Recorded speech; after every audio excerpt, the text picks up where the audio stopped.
will help you start having conversations in as little as 3 weeks. Words and phrases you'll actually use. So when someone asks, "How's your French going?" you can say, Babbel facilite grandement l'apprentissage d'une nouvelle langue. Now save up to 50% on your Babbel subscription at Babbel.com. That's Babbel.com. This hour of the Triangle Sports Leader is powered by Ritchie Law Firm, injury lawyers. Ritchie Law is on top of it. That one back, that one going, gone! Go to RitchieLaw.com. That's RitchieLaw.com. Broadcasting live from the Lenovo Studios. WCMC HD1 Holly Springs. 99.9 The Fan. The Triangle Sports Leader. Middle of the day on this Monday and feeling good, looking good. Mostly sunny with temperatures in the mid-70s and highs today in the upper 70s and lower 80s. Overnight cooler in the mid-50s with a warm-up Tuesday. High temperatures in the middle 80s. I'm meteorologist Chris Michaels in the WRAL Severe Weather Center. Weather update brought to you by Newcomb & Company, where your comfort is their business. Visit newcombandcompany.com. 3 o'clock check of your money. Dow Jones down 29 points to 42,240. Market update brought to you by Lionsgate Ballerina. Lionsgate Ballerina follows Ana de Armas as Eve Maccaro, a young assassin trained by the Ruska Roma. Set between the events of John Wick Chapter 3, Parabellum, and Chapter 4 with a hauntingly elegant edge. In theaters this Friday, June 6th. O'Connell with 1 second, left wing three on the way, banks it in! He got it! I don't believe it! Jeremy Baxell has Roberts on him into the paint, rises up, big time! Young throws, he's got Tommy, near side 2-1, touchdown Carolina. To Ryan, catch and shoot three, right wing, he did it again! Ryan has 27! Anderson makes a save, and it's kept out by Martin! What a save! Martin just robbed The Drive with Tim Donnelly on 99.9 The Fan. The Drive with Tim Donnelly on 99.9 The Fan. Happy Monday, new week. What's going on, everybody? I'm Tim Donnelly, Dennis Cox producing the show. How about Will Wade? How about the new coach of the NC State Wolfpack men's basketball team? He is going to be so good for making college basketball in the Triangle, college basketball in the ACC more entertaining. He is the new kid on the block, and he is looking for the biggest and the baddest to punch in the face on the recess field, metaphorically, but heck, maybe not. Ven-Allen Lubin committed to NC State. It was official today. The official accounts tweeted it out from State's basketball program. Ven-Allen Lubin is going to NC State. That is an announcement of a bunch of different varieties. It is an announcement from Will Wade to the ACC that to quote Deion Sanders, right? They're coming. Now, for those of you that don't know the background, Ven-Allen Lubin spent this past year at Carolina, playing for the Tar Heels. And he kind of came alive late in the season and played really, really well in the ACC tournament and put up a couple 20-10 games in some of the biggest games of the season. And for that reason, many UNC fans were expecting and excited to have him back. A lot of double-doubles late in the year. Then he went into the transfer portal. And in a weird – it was right when I don't know if you remember this. There was a portion of the offseason where a bunch of players with no eligibility left. They had played 4 years, full years, no injuries, nothing crazy. They were just putting their name in the transfer portal. He put his name in the transfer portal as well, even though he has eligibility. And then he put out a tweet saying, "This is all due to pending litigation, and I'm in the portal, but I fully expect to return to UNC." And it kind of was weird, but they were okay, I guess. I don't know. Strange. Now he's committed to NC State, signed, sealed, delivered, officially announced. I have 5 talking points on this. This is how good this news is. There's 5 just like categories. First of all, he's a really good player at a position of need for NC State. If he had no connection to any other team in the Triangle, this is a good move for NC State.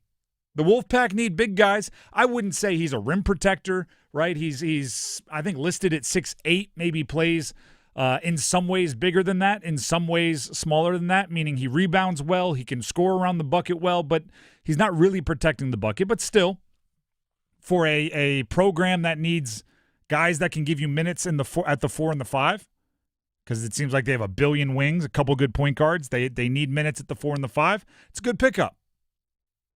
Second of all, I think this is a message from Will Wade. I think his priorities this offseason were change over the roster, get guys that he chooses, have people that fit his system, and, if possible, bonus if he could get a transfer from either UNC or Duke. You go back to his very first introductory press conference when he was named the head coach at State. He said, I believe he referred to them as bully neighbors. And we knew who he was talking about. And I think he, if possible, he was looking for a way to bully the bullies. If you remember when Ian Jackson hit the transfer portal from UNC, there were links to NC State, right? Mostly rumors. We don't know how real it was, but there were links there. Nobody from Duke really has hit the portal, so he hasn't had the opportunity there. But I think he was out to send a message loud and clear that we can take from you just as easily as you can take from others. Third of all, take a step back before you call Ven-Allen Lubin a liar, right? I know that he said he expected to go back to UNC, and Carolina fans are going to be hurt by that because you probably did talk yourself off of some metaphorical ledges, right? You probably tried to talk other people off some metaphorical ledges. No, he said he's coming back. Didn't you see the tweet? It's just because of the NIL and the blah, blah, blah. He's blah, blah, blah. He's coming back. There's this new thing that is hitting in college basketball over the last handful of years. It's called money. Everybody has a number. And I'm not saying that's the only reason he left, but if I say I'm going to stay, and then somebody puts a number in front of me that's crazy, I don't think you lied. You just changed your mind. And you're going to have to get used to that. How many times in professional sports do we hear somebody say, I would love to retire a blank. I want to be a one-team guy. And then what happens? Free agency hits and they go somewhere else and they're talking about being disrespected by their home program because they didn't come up to the market value. And we've all done it in our personal lives, taking a new job. Actually, you know what? They're offering me something better. I don't think it's lying. I don't think it's deceitful. I think it's I said it, I meant it, and then the situation changed. And I'm allowed to change my mind, and sounds like that's what happened. Fourth of all, this is another reason why that new ACC schedule stinks. Why rivalries matter. Ven-Allen Lubin making the jump from UNC to NC State. The electric game would have been his return to the Dean Dome, wearing the other team's jersey. When he's wearing red amongst all that Carolina blue. When he walked in, how electric would that have been? We're never going to get to know. Because the ACC has NC State playing Virginia twice instead of UNC. Because UNC is hosting Syracuse in addition to playing at Syracuse, rather than hosting and visiting their rival Wolfpack. That would have been electric. And it would have been the good kind of electric, too. I don't think, by the way, by me saying that Ven-Allen Lubin wasn't a liar, I don't think that should make him impervious or shielded from the trash talk that comes with making that move. Like, you know what you're doing when you make that move. When you go from one side of the rivalry to the other side of the rivalry, you know that there's going to be a clever sign making fun of you. You know you're going to have to perform or else they will be all over you. You're going to have to make buckets, and if you leave the game scoring 2 points on 1 of 8 shooting, you're going to hear it. Like you should be trash talked. That's part of the good of rivalries. And fifth of all, this is why I can't trust a lot of y'all. All you fans out there, you listeners right now, I like to brag about you.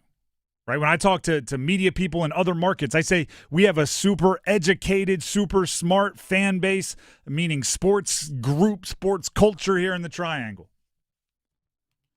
But then something like this happens, And I see UNC fans who loved him in the tournament and were so excited for him to return next year that he commits to NC State. And I'm seeing, oh, well, you think that's going to change you? He's not even a good player. I'm going, wait a second.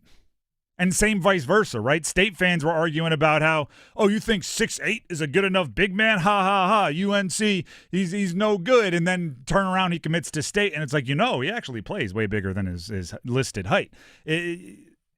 You can't flip-flop like that and have me trust you. It's you can be a fan, right, and just rose-colored glasses your players and talk bad about everyone else's players. I get you, but then you're just going to lose a little bit of credibility. If you admit that you see everything through your fandom's eyes and people on your team you're just going to think are better than if they're playing for another team, that's fine. But then,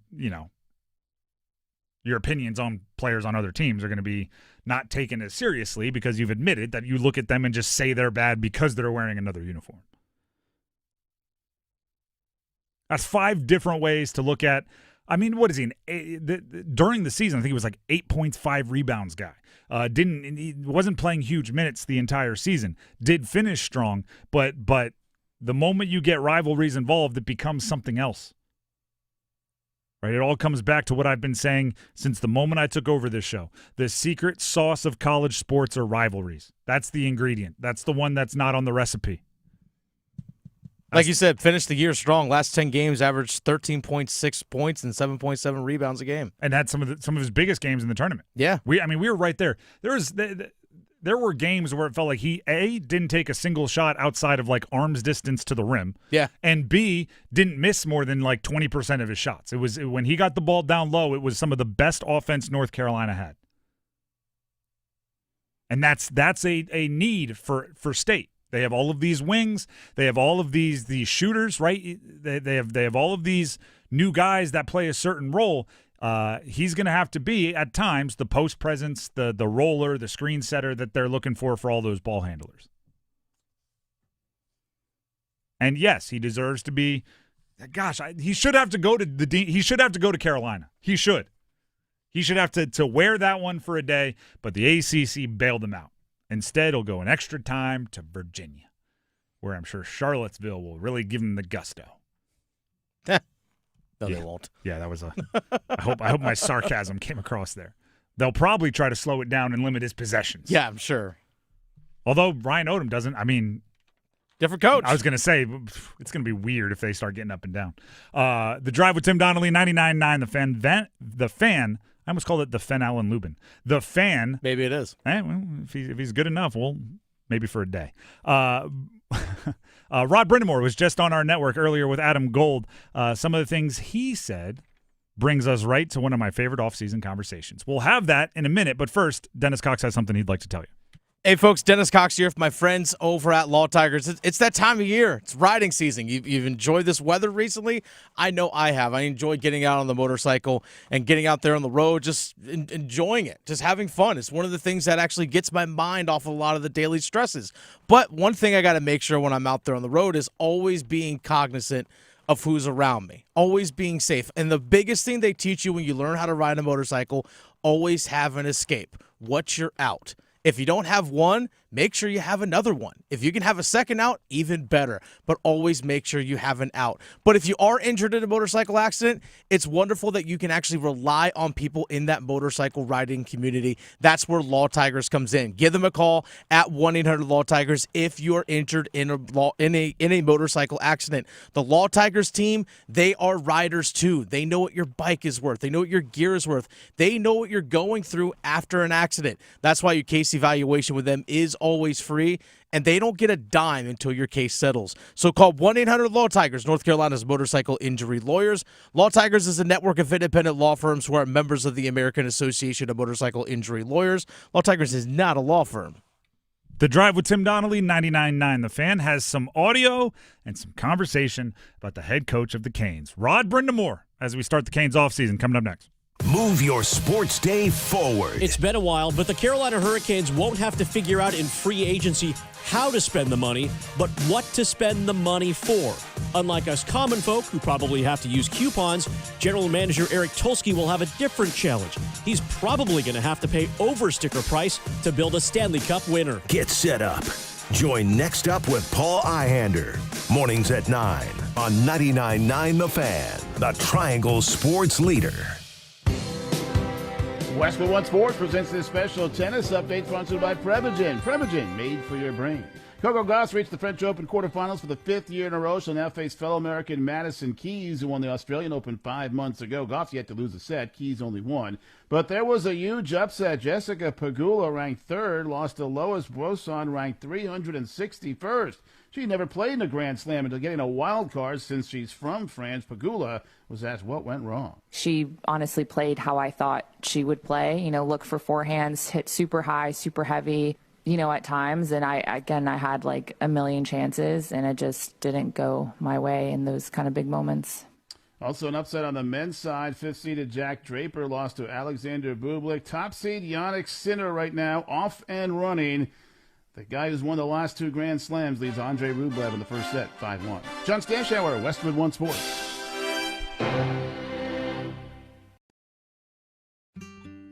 David is a real Prevagen user, and this is his story. Nice to meet you. My name is David. I've been a pharmacist for 44 years, and I'm from Flowery Branch, Georgia.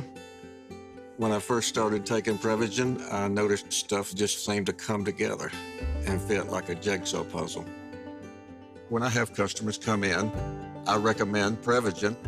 Number one, because it's safe and effective, does not require a prescription, and I've been taking it quite a while myself, and I know it works. I wouldn't recommend something like Prevagen if I didn't think it was worth it, because it works so good for me. And I love it when the customers come back in and tell me, David, that really works so good. Makes my day. Prevagen, at stores everywhere without a prescription. This product is not intended to diagnose, treat, cure, or prevent any disease. Testimonialist was compensated for their time. Hey friends, Paul Ihander from 99.9 The Fan for FanDuel. FanDuel is the best place to find all your favorite player props for the NBA Finals this week. And now you can make the smarter play with new performance trends. Want to check a player's consistency during the playoffs? Or maybe they've been flirting with potential triple-doubles? Get the latest stats right inside your app and see who's heating up. And after the tip-off, combine live prop bets into a same-game parlay for a chance to win big. If you don't already have FanDuel, it's not too late to get in on the action. You'll get started with $200 in bonus bets if your first $5 bet wins. Visit FanDuel.com/Paul and join today. Make every moment more with FanDuel, the official sports betting partner of the NBA. 21 plus and present in North Carolina. First online real money wager only. $5 first deposit required. Bonus issued as non-withdrawable bonus bets which expire 7 days after receipt. Restrictions apply. See terms at sportsbook.fanduel.com. Gambling problem? Call 877-718-5543 or visit morethanagame.nc.gov. Shopping with your parents can be embarrassing. Why would they sell jeans with holes in them? I'm going to speak to the manager. Mom! That hoodie is giving. You should get it. YOLO. Thanks to the Chase mobile app, your kid can shop independently while you keep an eye on their spending. So you can go from... We can be twinsies. ...to... How was shopping? Saw you stayed on budget. Thanks, Mom. Freedom for kids, control for parents. That's family banking from Chase. Account subject to approval. Chase mobile app is available for select mobile devices. Message and data rates may apply. JP Morgan Chase Bank N.A. member FDIC. Is your whole home operating at peak performance? With Newcomb & Company, your independent Trane dealer, proudly serving our community for over 70 years. As a Comfort contract customer, you'll get priority service and a 15% discount on all HVAC and plumbing service calls and repairs, including repairs and replacements for faucets, toilets, piping, garbage disposals, water heaters, drain cleaning, and more. Call 919-862-3000 or visit newcombandcompany.com. Newcomb & Company, your comfort is our business. Florida looking to get it out. Forsling bounce it. Now it comes out in front. Holding shoot. He scores! Seth Jarvis with the turnover. And Carolina has tied it at 3. The Drive with Tim Donnelly, 99.9 The Fan. It is nice to play Canes highlights as we wean ourselves off of hockey towards the offseason. as a quick update here, Carolina in the Chapel Hill Regional of the college baseball tournament here. They are in a win and advance to the Super Regional game against Oklahoma. Top of the first, 2-out rally. They've scored 3 runs with 2 outs in the top of the first. There was a 2-out double that scored 2, and then a single that scored another, and it looks like that'll be the end of it. But nice opener for the Tar Heels. Shout out to the guy that was on first base when they hit the double. Yeah. There are Little League coaches everywhere applauding the effort. Dude was hoofing it to score from first on a double. So, way to go, Tar Heels. With that being said, back to Canes talk. I've been looking forward to this for a while. I've been looking for when the Canes were struggling for the first 3 games of the Eastern Conference Finals.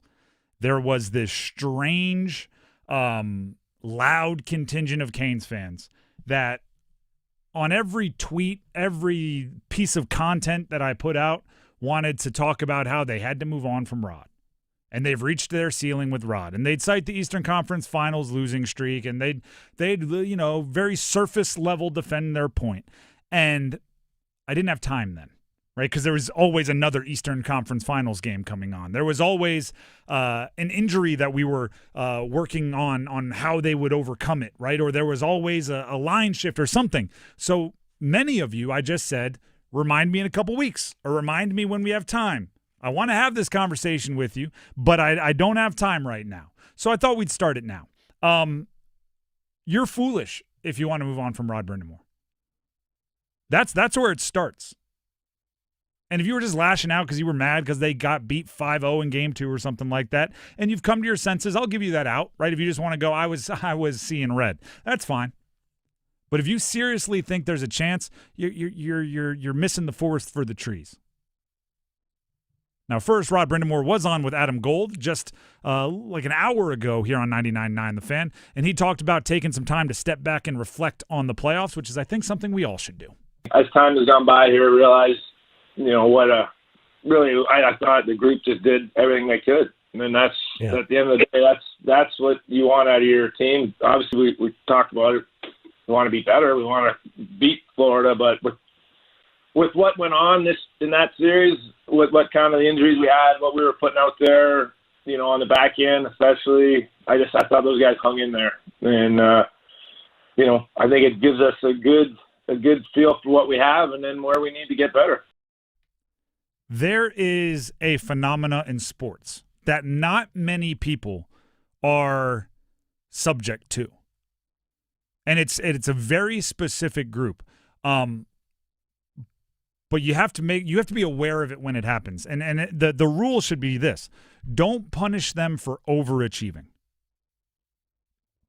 It happens just to a few, right? People that are able to drag a roster that maybe isn't as talented past more talented rosters into things like the conference championship or into the finals of their professional sports league. And then they get there and they go up against a team that's just simply better and they lose, and then they get this premier record held against them, right? And I hate to use this example because it drums up a billion other of tired debates, but LeBron suffers from this.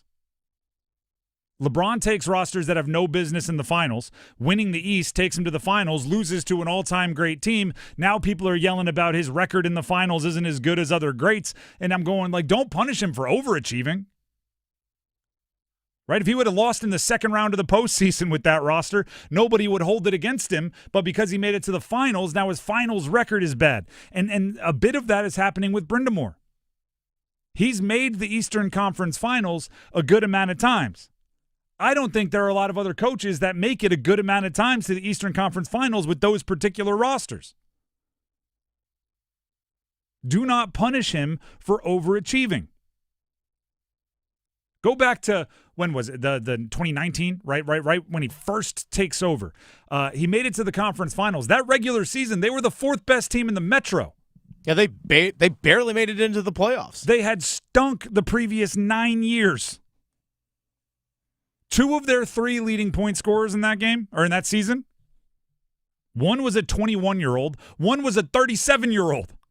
Sebastian Aho and Justin Williams, who you hear their names, you think, oh, wow, that's such a good core. But 21-year-old Aho is not prime Aho, and 37-year-old Justin Williams is not 30-year-old Justin Williams. They had no business in the conference finals that year. And then, yes, they got swept. Had no business being there, but got swept. So now, against a great Boston team. Very much so. So now in this year, right, he starts off rough and in the Eastern Conference Finals, and everyone's citing this Eastern Conference Finals losing streak, and I'm going, a third of that streak, they had no business being there. They way overachieved to get there. I'd argue this year they overachieved to get to an Eastern Conference Finals based on everything that happened. And so he can't win in the conference finals because he gets there when he shouldn't. Give him the roster and you'll make it farther. Right? Give him the roster and you will make it farther. There's a few examples I could use. Actually, shout out to whoever emailed me. I apologize. I don't have it in front of me. Compared him to Dean Smith. Now, we're crossing sports, we're crossing eras. It's not a perfect comparison, but Dean Smith had to make it to the Sweet 16, had to make it to the NCAA tournament a whole bunch of times before he finally won a national championship with Carolina. Right? It's like 20 years as head coach before he won his first NCAA championship. And he had that moniker, couldn't win the big one. Well, it turns out you give him a couple of Hall of Famers, and yeah, he can win the big one. He did it twice. I think the same is true for Rod Brind'Amour. He hasn't done it yet, doesn't mean he can't. Probably means there's something else that's a miss. Give him the roster, and I would actually argue you wouldn't have to give him as good of a roster as you'd have to give other coaches to win a cup. But if you give him the roster, it will work. If you build it, they will come. And, of course, the obvious example I always use, because I love the movie so much, and the book, is Moneyball, right? The beauty of Moneyball is it gets the most out of a overmatched roster, right? The most out of an overmatched payroll. But then when the Red Sox went out there and used the money and the same principles, they won a whole bunch of World Series. It's kind of that way for Brind'Amour right now. The way he coaches, as well as he coaches, the way he rallies a team, it's great, absolutely great for getting the most out of a roster that's a step or two below. But if you ever gave that system the top tier works, right, the materials, it'd be all good. And that's where you'd get the Red Sox, right? I guess the Canes are trying to be both the Moneyball A's and then the Moneyball Red Sox years later winning all the titles. Give him the roster, and it will work out. If you want to punish him for overachieving and say he shouldn't even, his Eastern Conference Finals record, okay, sure. Would it be better if he just didn't make it? I don't think that's the way to think either. Matter of fact, I know that's not the way to think. And if you want to have that conversation, I'm here and I have time now. I'm here and I have time now. The Drive with Tim Donnelly, 99.9 The Fan. It is a Monday Soundoff. I failed to mention this earlier. So we are going to open up the phone lines. That's right. If you have something you want to talk about, could be Canes, could be Rod Brind'Amour. If you want to have that conversation, I have the time. Could be Ven-Allen Lubin transferring from UNC to NC State. Could be college baseball. Could be whatever you want. If you have something you want to talk about, we want to hear it from you. Heister Automotive Group Hotline, 919-860-5326. That's 919-860-5326. Open now for a Monday Soundoff. In the meantime, Tim Donnelly here for Maynard Service Company. Heating, cooling, plumbing, electric. They do it all. I was outside. Matter of fact, this could be a Monday Soundoff thing. If you have a cure for poison ivy, I've got it all over. I was out in my yard trimming branches and everything, and I did notice, hey, that one's getting a little close to my HVAC. Let me trim that bad boy back. That way I don't have to call Maynard Service Company in a rush because something broke or some tree grew into where it shouldn't. It's a great time to start thinking about cooling maintenance is basically what I'm getting at. Everything's growing. Everything's getting hotter. You might be overworking your cooling system a bit. If that's the case, Call Maynard Service Company. They can do the check. Much more thorough than me walking by and going, hey, look, that branch might be poking in. It's a great time to start thinking about cooling maintenance, so give them a call, 919-361-0993, and then bookmark that number. Save it in your phone for any heating, cooling, plumbing, electrical, maintenance, or emergency situations that you run into. 919-361-0993. You can also visit them online at MaynardServices.com. That's MAYNOR Services.com. Heaster Automotive Group hotline is open for your Monday Sound Off, 919-860-5326. We want to hear from you. Coming up next. Evan, Canty, and Michelle are unsportsmanlike. Why, if you're Giannis, would you sign up for a gap year with the Boston Celtics? Because the Jason Tatum injury is what looms over all of this. Why would you sign up for that if you're Giannis and give up a year in your prime? If I'm Giannis and I'm going to leave Milwaukee, I'm going to a place that gives me a chance to win a title next season. Mornings from 6 to 9 on 99.9 The Fan, the Triangle Sports Leader. Let's move. We have soccer practice, dance, and a play date. Life moves fast, so every second counts, especially when it comes to big decisions like buying a car. That's why searching through Navy Federal's car buying service powered by TrueCar is a perfect place to start. Thanks, Mom. Navy Federal can help you find and finance the right vehicle so you can go wherever life takes you. Visit NavyFederal.org/TrueCar to learn more. Navy Federal Credit Union. Our members are the mission. Navy Federal is insured by NCUA. Credit and collateral subject to approval. You ever try fixing your car and realize you're missing that one part? Yeah, been there. That's why eBay's my go-to. They've got millions of parts, guaranteed to fit. I'm talking brake pads for when yours have seen one too many miles of stop and go. Oil filters, because you don't mess around with your engine care. Even got this cold air intake on my watch list. I might just go for it. To keep the ride cool and your DIY streak hot. Find all the parts you need at prices you'll love. Guaranteed to fit every time. eBay. Things people love.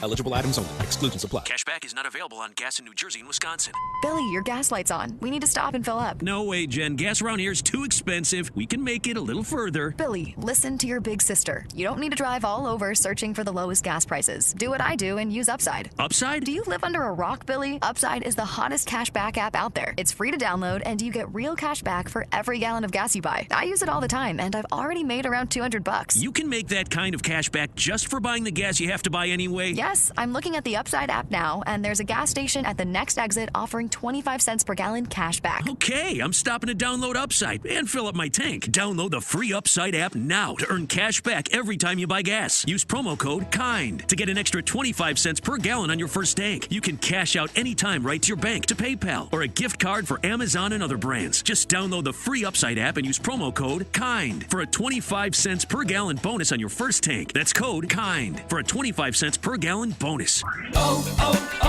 O'Reilly.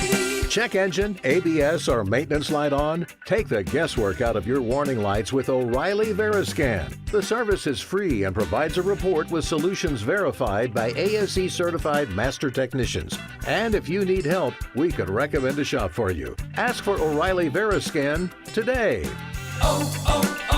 O'Reilly Auto Parts. Progressive knows when you own a boat or RV, it's like you're automatically on vacation, even if you're actually a marriage counselor in the middle of couples therapy. But in your mind, you're camping in Acadia, puttering around Frenchman Bay. Your boat and RV are both protected. You're lobster drenched in butter and... Uh-oh, did your clients just notice you weren't listening? Quick, do the thing where you just repeat back exactly what they said, but as a question. They bought it. Now back to Maine, earning an automatic discount bundling your boat or RV with your home or auto. Progressive Casualty Insurance Company affiliates and other insurers. Not available in all states or situations. Adam Gold in studio with my friend Ryan Monsine from the Aluminum Company of North Carolina. People are looking around their homes right now, and they're saying, I need this, I need this, I need this. You guys do everything for the exterior of your home. How do you keep it from being overwhelming for the homeowner? Right, Adam. The first thing we do is we come out there, do an assessment with the homeowner. It's a no-obligation estimate, and we can break it up into phases of projects, or if you want to break it up into easy monthly payments, we come out there, give you a good plan. It's no pressure, no obligation, and whether it's windows, siding, doors, roofing, most of these projects we give you a lifetime warranty on for the rest of your time in the home. And then you can also break it up into easy monthly payments and make it manageable for your budget. I love manageable. I love easy monthly payments. I love lifetime warranties. Ryan Monsine from the Aluminum Company of North Carolina. These people are amazing.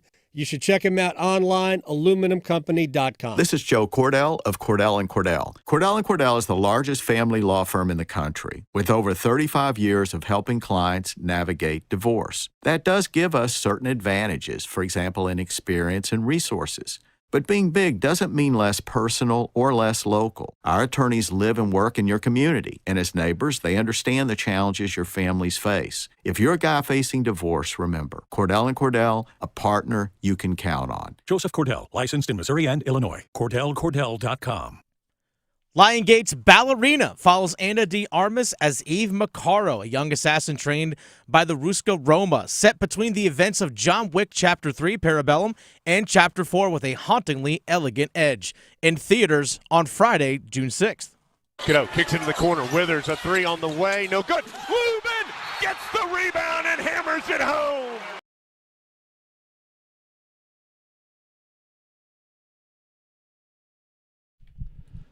The Drive with Tim Donnelly, 99.9 The Fan.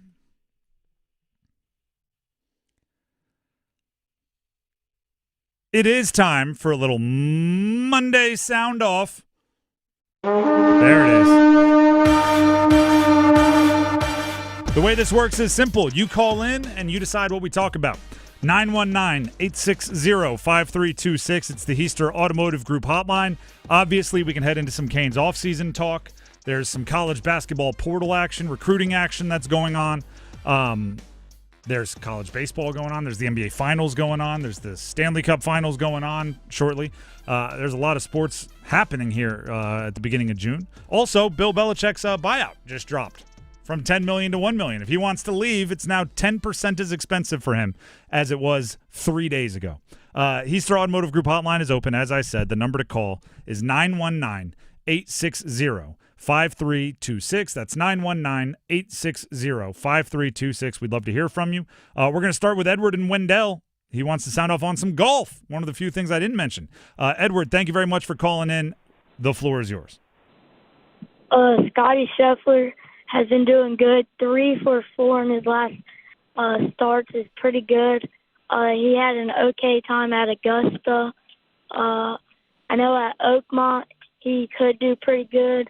I think at Oakmont I'll probably pick Ludwig Agberg. Aubert. Yeah, I'm with you. Yeah, and because he can just hit it straight. But Scotty's been doing good, and Scotty has a good chance this year, I think, maybe to get his career Grand Slam. That might be I might be too early for extreme whatever takes or something. Yeah, so yeah. All right, Edward, I love it. I will. You hit on a lot of stuff there, so I'll respond here. But as always, thank you very much for calling in. Phone lines are open for your calls, 919-860-5326. First of all, Scotty is a beast. Scotty is an absolute monster. And there's no other way to say it. Beast. I asked you on Friday who's winning the Memorial. You're like, Scotty's in striking distance. He's going to take this thing. He's that good. I also want to give him, like Jack Nicklaus. It was his tournament. It was the Memorial over the weekend at his course. He did something that I hate old-time athletes to do. He talked down on the competition. He was like, Scotty knew that no one in this field is on his level. And it's something that he's downgrading Scotty. Basically, Nicklaus saying, like, I had to beat Arnold Palmer, and I had to beat this guy and that guy. But him, he just had to beat Ben Griffin. Ben Griffin went to UNC, had a really good day as well. It's just Scotty's he's doing something special. He's doing something special. He's not quite, top 10 or anything like that. And let's not get crazy. But he's doing something special. Second of all, I love that Edward brought up Ludwig Aubert. If you watch Ludwig, the fact that Scotty is best in the world and Ludwig is not is why I love golf. You cannot have a prettier swing than Ludwig Aubert. I might not be pronouncing it right. I've heard it pronounced a billion different ways. His swing is like created in a lab smooth. And then you watch Scotty and his feet can't stay still. His toes sliding all over the place. It's impossible to mimic, yet he's the best player in the world by far right now. It is part of the genius of golf is that you can make it happen. You can make it happen however you swing, really. The Drive with Tim Donnelly, 99.9 The Fan.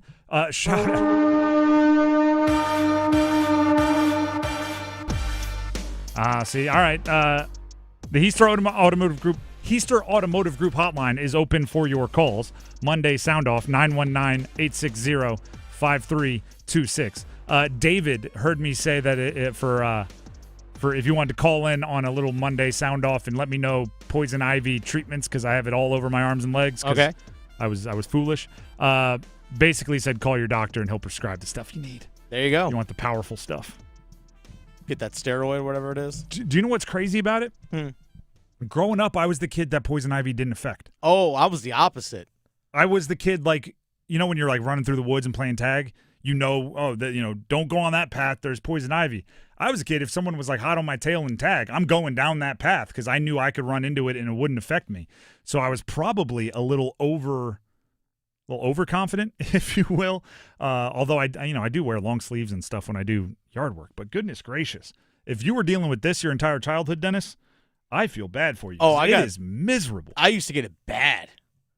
I was the worst. I see it and I start breaking out. That's how bad I was. But nowadays, as an adult, I don't get it. This is literally my first time in my life having it bad, and goodness gracious, I used to get it terrible. My brother got real bad. His eyes would swell shut. Yeah, and I would just be like, ha ha, doop doo doo, and go running through the woods. It's not it anymore. But that's enough talking about my poison ivy. Heister Automotive Group hotline 919-860-5326. Call in. Lines are wide open. Go ahead and call in on a Monday Soundoff. I think maybe I scared everybody off with the Rod Brind'Amour conversation. Oh, okay. Going. If you want to have that conversation, I'm here. Traditionally, we are a much more welcoming group. We welcome differing opinions. It's just try to back it up. 919-860-5326. I'm looking at to update you on the College Baseball World Series. There's definitely a home run hit by Oklahoma. Looks like it was a 2-run shot. Yep. So North Carolina and Oklahoma are in a winner advances to the Super Regional game as we speak. North Carolina still ahead 3-2, but it is just the bottom of the second. After the first, Carolina led 3-0. Oklahoma still at the plate, bottom of the second. Looks like 1 out, nobody on following the home run. 3-2. That is North Carolina over Oklahoma. We'll update you on everybody that made it through. Duke has gone through. State, they were sent home but did have some excitement. There's a lot going on there. But Carolina had 3-2 as we speak. Back to the call-in lines on a Monday Sound-Off. We have John in Raleigh wants to sound off on the Carolina Hurricanes. John, welcome to the show. Go ahead and sound off. Yeah, long-time season ticket holder of the Canes.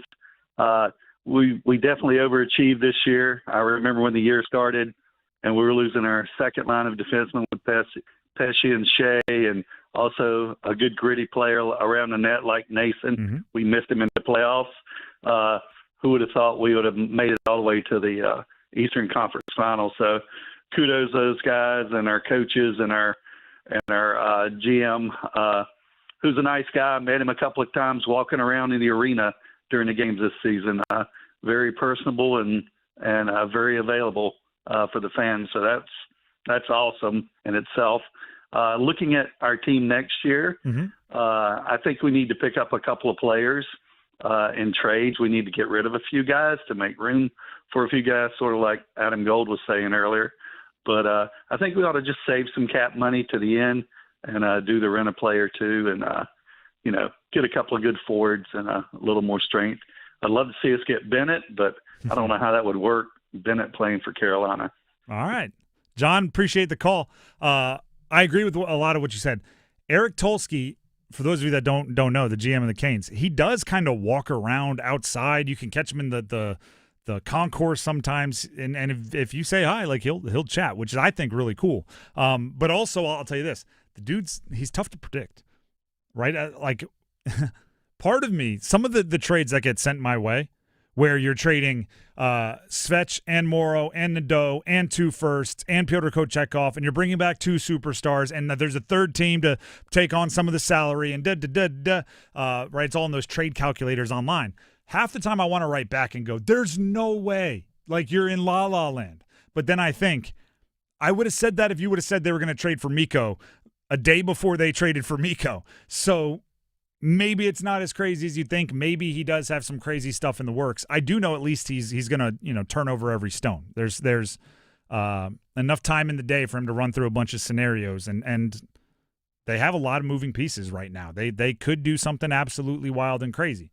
I also like the idea of keeping some of your ammunition till the trade deadline, and maybe picking up somebody that might not be for sale this offseason, but as you get closer to the deadline, another team's like, yeah, we thought we were going to be better. Yeah, bring him over here. Just because you have all that cap space doesn't mean you have to spend it all. Yeah, and you can do, or wait for an injury or something. I like having a little, some put away for a rainy day. Heaster Automotive Group hotline open for a Monday sound off, 919-860-5326. We want to hear from you. 919-860-5326, open lines. And that includes Pat in Durham. Pat has a few things he wants to sound off on, according to my notes here. So, Pat, welcome to the show. Go ahead and sound off. Hey, happy Monday to you. Happy nice Monday. talking to you. Couple of things. First off, NASCAR has always been, for the regular guy, well, for everybody really. But, it's on Prime. And, how many good old country boys sitting around have Prime? And, I think they're just trying to find a way to kill their sport. And they're doing a pretty good job of it. I couldn't hardly tell you 2 or 3 drivers anymore. Secondly, with all that's going on with state basketball and fans, it's almost like football's just clocking time till basketball starts now. He's really getting the fan base excited, and I can't wait to see the product on the floor. All right. Go ahead. One more thing. Yep. I'd like to compliment the Hurricanes they were supposedly having a rebuilding season, but they went all the way to the conference championship. Yep. They got that big old monkey off their back and finally won a game. And just proud of the team that we have locally. And I just can't wait to see that new young gun, defensive guy, I forget his name, anyway, for a full season. Mm-hmm. I hope they lock them down. And I just look forward to see how they're going to build up next year. And I'm proud of what they did this year. All right. I 3 great points, Pat. I'll address them all, but thank you very much for calling in. First, Alexander Nikishin was the young gun he was talking about on defense. For NASCAR on Prime, this is me being a sports media nerd. I think they're falling into a trap that a lot of things fall into, which is they're seeing their fan base age, and they are doing everything they possibly can for their fan base to get younger, and they're trying to meet them where they are. And streaming is where, quote unquote, young people live, right? So they went from over the regular broadcast to Prime for a race, and I did see, and this is paraphrasing, I did see that their demographic got younger, but some would argue that they may have lost 5 viewers 50 plus for every 1 viewer 30 or younger that they gained, which kind of achieved the goal but missed the bigger picture of, like, you may have messed over the large part of your fan base. But I'll tell you right now, leagues across the entire and teams across the entire world are very much trying to find where these young people consume their sports, and it's an ongoing conversation. I think he brings up a good point though about access. Mm-hmm. If you want casual people to follow your sport, you have to make it accessible to people. This is something I found to be a problem for about 20 years ago or so with NASCAR. NASCAR really peaked was about 20, 25 years ago. Like stock car, like the Jeff Gordon and Dale Jr. as the main guys. Yeah, like that whole group. That's a feeling when it really Jimmy Johnson. peaked. Because a lot of casuals started coming into the sport. And this is what I find as a problem, actually, with a lot of some sports and niche sports like NASCAR. We see it with hockey sometimes. The sport that I follow big time is lacrosse. You see this a bunch. Is that, unfortunately, when casuals start coming in, there are people out there who gatekeep and get upset that casuals start coming in. Like, wait, hold on. what are you doing here? Yeah. What are you doing here? Okay, well, fine. If I'm not accepted here, I'm going to go somewhere else. Yeah. And then no wonder why NASCAR is struggling to find these people, because guess what? You could have had the casuals that were 15 years old 20 years ago that now would be 35 that have a kid. Like, hey, I used to watch this guy race, and now their kid's 8 years old, and they get into it. That's been a problem with a lot of sports. I would, if I ran a league, and I don't, or if I ran a sport, and I don't, I would do everything I could. And I know, you got to make your dollars work. But I would do everything I could to have most of, if not all of my events, all of my broadcasts in one place. I don't think people would have a problem paying for Prime if every single race was on. And they knew I'm going to pay for Prime, and when I want to watch a race, that's where I go. Or if I'm going to watch a game for lacrosse and I have to go to FanDuel Sports Network, or I have to go to or maybe it's just on cable. They're all on True TV. I don't know. I think it's really detrimental for your sport, where it's like, all right, this week is on Prime, and you go sign up for Prime. Then next week it's on Peacock. All right, I'll go set up for.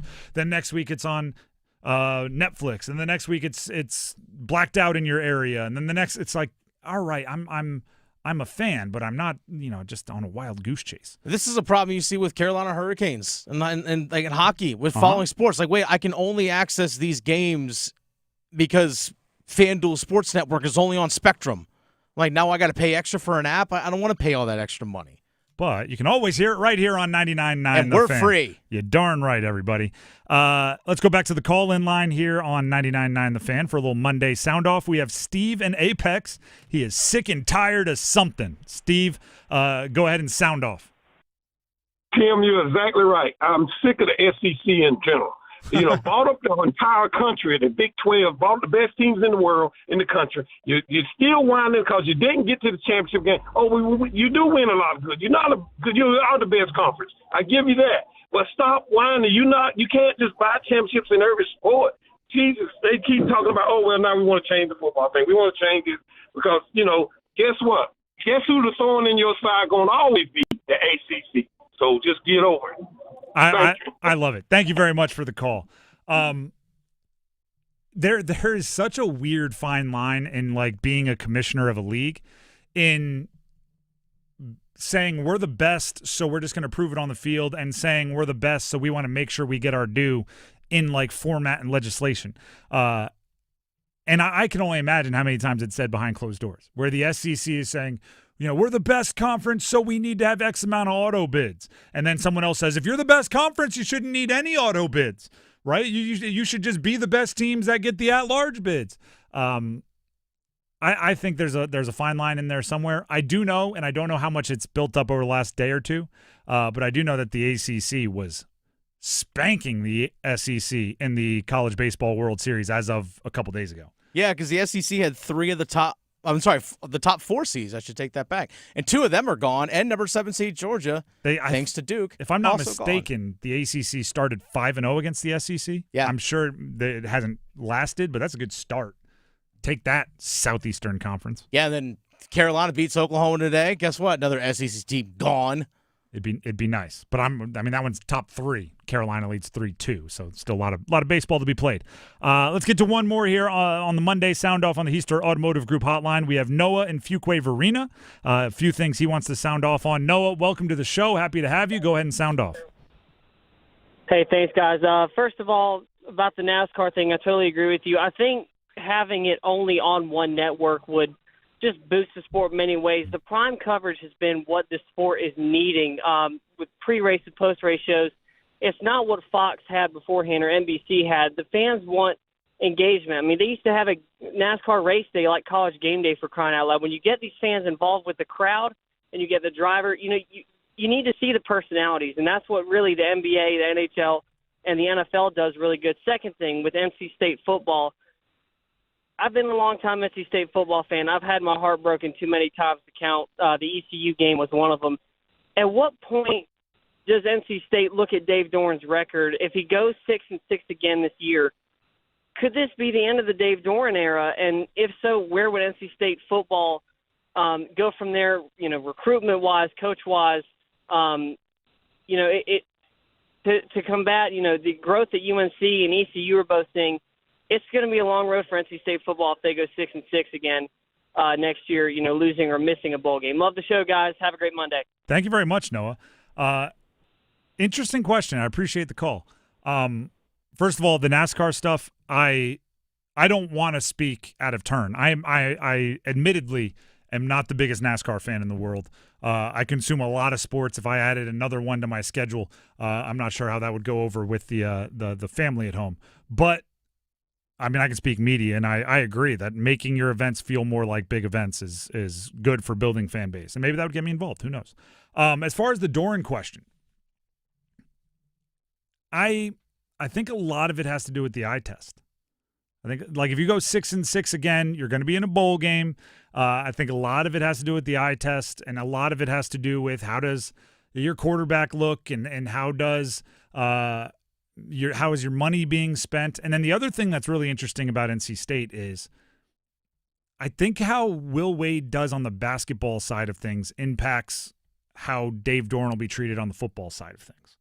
I've compared and contrasted them a few times this offseason in that it appears Will Wade wants all eyes on him, right? Will Wade is he was at the baseball game, I believe, in Athens, Georgia, watching, and just like he's just more public, and Dave Doran has kind of used that as like, yeah, everybody look at him.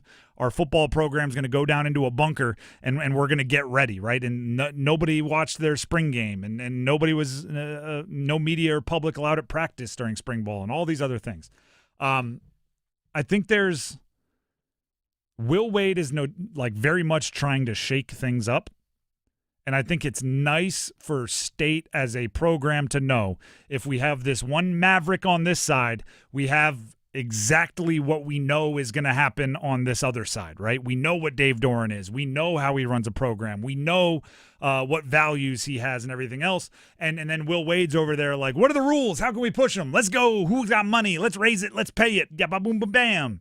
And I think there's a spot for both. Now, the flip side is if Will Wade works really, really well, and State has a great basketball season, then I do think you wonder, like, what if we got a maverick on the football side too? Like, could this be a thing? So there's it's hard to say, like, what the threshold is for Doran to not have his job talked about. I think part of being a college coach is you just expect your job to be talked about quite a bit.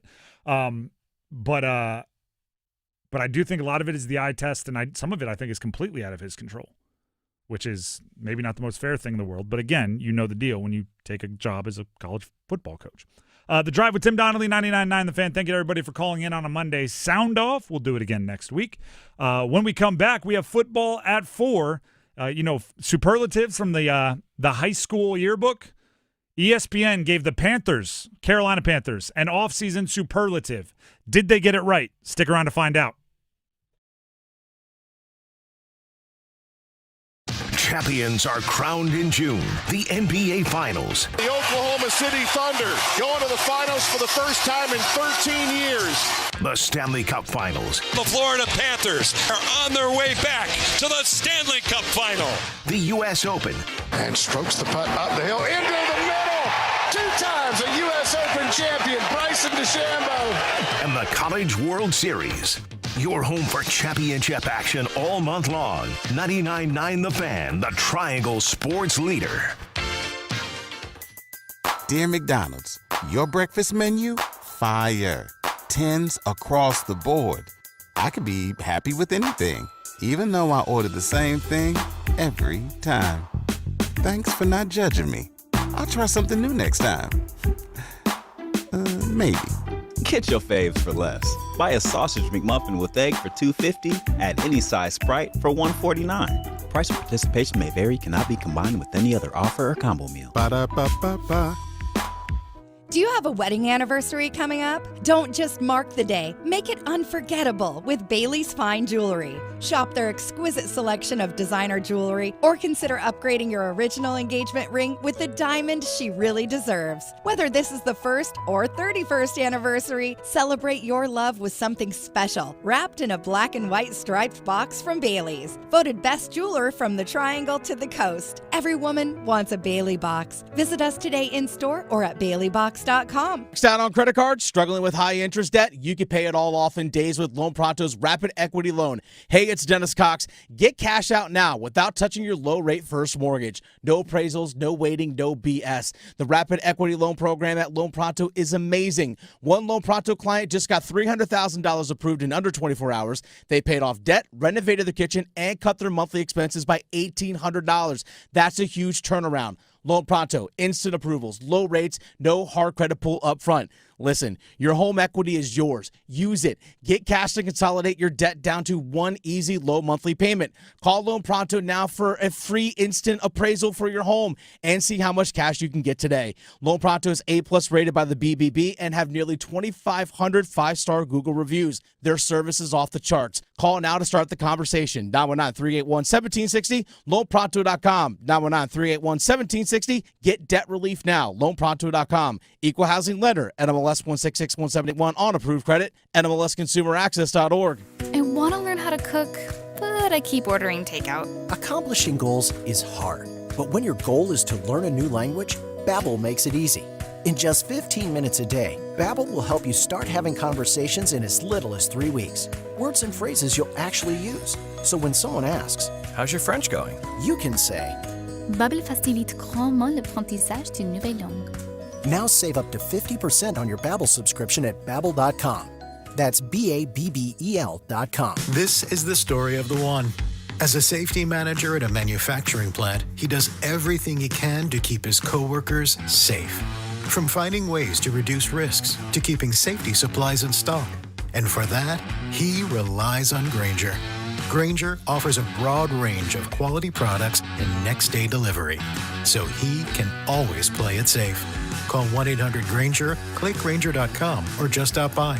Grainger, for the ones who get it done. I'm attorney Brian Ritchie. Getting hurt in a car wreck comes with all kinds of stress and frustration. But when you call me, I'll be on top of all of it. So all you need to worry about is getting better. If you've been injured in a car wreck, I'm on top of it. Contact us at ritchielaw.com. Broadcasting live from the Lenovo Studios. WCMC HD1 Holly Springs. 99.9 The Fan. The Triangle Sports Leader.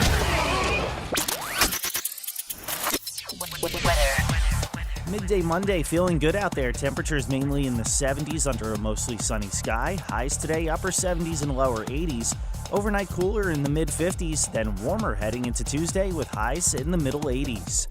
I'm meteorologist Chris Michaels in the WRAL Severe Weather Center. Weather update brought to you by Newcomb & Company, where your comfort is their business. Visit newcombandcompany.com. 4 o'clock check of your money. Dow Jones up 35 points to 42,305. Market update brought to you by Lionsgate's Ballerina. Follow Ana de Armas as Eve Maccaro, a young assassin trained by the Ruska Roma, set between the events of John Wick Chapter 3 Parabellum and Chapter 4 with a hauntingly elegant edge. In theaters this Friday, June 6th.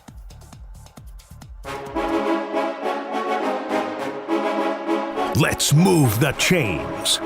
Time for football at 4. The Drive with Tim Donnelly, 99.9 The Fan. What happened here? Did they get out of the inning? No, still got to run across. All right. Carolina 5-2 now over Oklahoma, so they actually got 2 across there. And still at the plate. Still at the plate, 2 outs, runners on first and second. It is just the top of the third. This one might be 18-17. This is where you're going to see like 900 pitching changes. Because you don't play again for a few more days. So you know what? Your bullpen's going to get rested. You know what? Every arm that's available, get ready. And if you lose, you obviously don't play again. Yeah. Again. This is a winner advances to the Super Regionals, loser goes home game.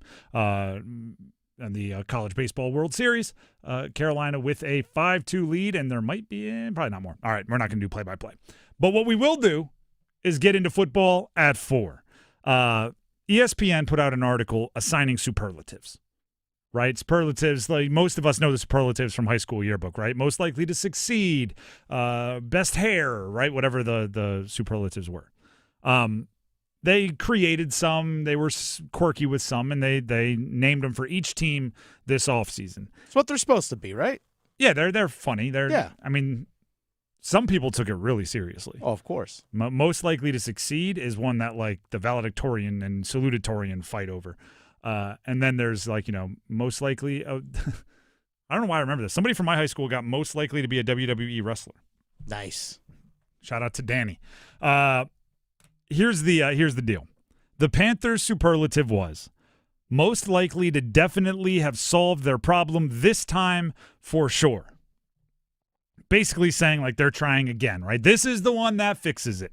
I'll read part of the description because I didn't realize this. The draft is where the Panthers have focused their efforts. After drafting Jonathan Mingo in 2023, Xavier Legette in 2024, and Teteroa McMillan last month, they have invested top 40 picks on wide receivers in 3 consecutive drafts. They are the first team to do that in 20 years. And 20 years ago, it was the Lions that did it. The Detroit used top 10 picks to add Charles Rogers, Roy Williams, and Mike Williams. And here's the kicker. They used 3 top 10 picks on wide receivers in back-to-back-to-back years. 2 years later, they had to do it again and finally got it right with Calvin Johnson. So they went 1 for 4 in a 5-year stretch. I mean, Roy Williams was okay, but the other 2 were straight misses. That's not great. So the Panthers are like the reason they got this superlative is because it's obvious that no matter who's been running the show, right? There's been previous GMs, there's been previous coaches, there's been different people in the brain trust. They've always recognized to have success in the NFL. I almost said in college football. I guess it's true for both. You need to have somebody that can win at wide receiver, and they just keep throwing darts, pretty high-priced darts, and seeing if it works. So it's almost making fun of them, going like, sure, you got it right this time. Teteroa McMillan. I actually think there's a good chance that you did get it right this time. And in a weird way, getting it right this time may actually make one of your previous kind of dart throw misses better, right? Because I think Xavier Legette is a better number 2 than he is a number 1, but no, we're getting on and on. So I get what they're saying, but I actually have a different superlative. My superlative for the Panthers this year is most likely to surprise everyone just by showing up. And here's why. Every time there's like an owner's meeting, a combine, training camp, every time the Panthers just show up with the same people that were there last year, everybody has to go like, hey, you're back. Because the Panthers became just the team that, like, every year, I wonder who's going to show up for the Panthers. New coach, new GM, new quarterback. I wonder who's going to show up. The fact that this year they are running it back with the same GM, the same head coach, the same quarterback, it's got to surprise everybody, right? It's what is the it's a Jason Game Night. Game Night? Have you seen the movie Game Night? Jason Bateman? No? It's actually a pretty good movie, but I don't want to go into it too much. It is a thriller, but there is one character. So it's like a couples game night, right? 4 couples get together and they play Pictionary or whatever it is.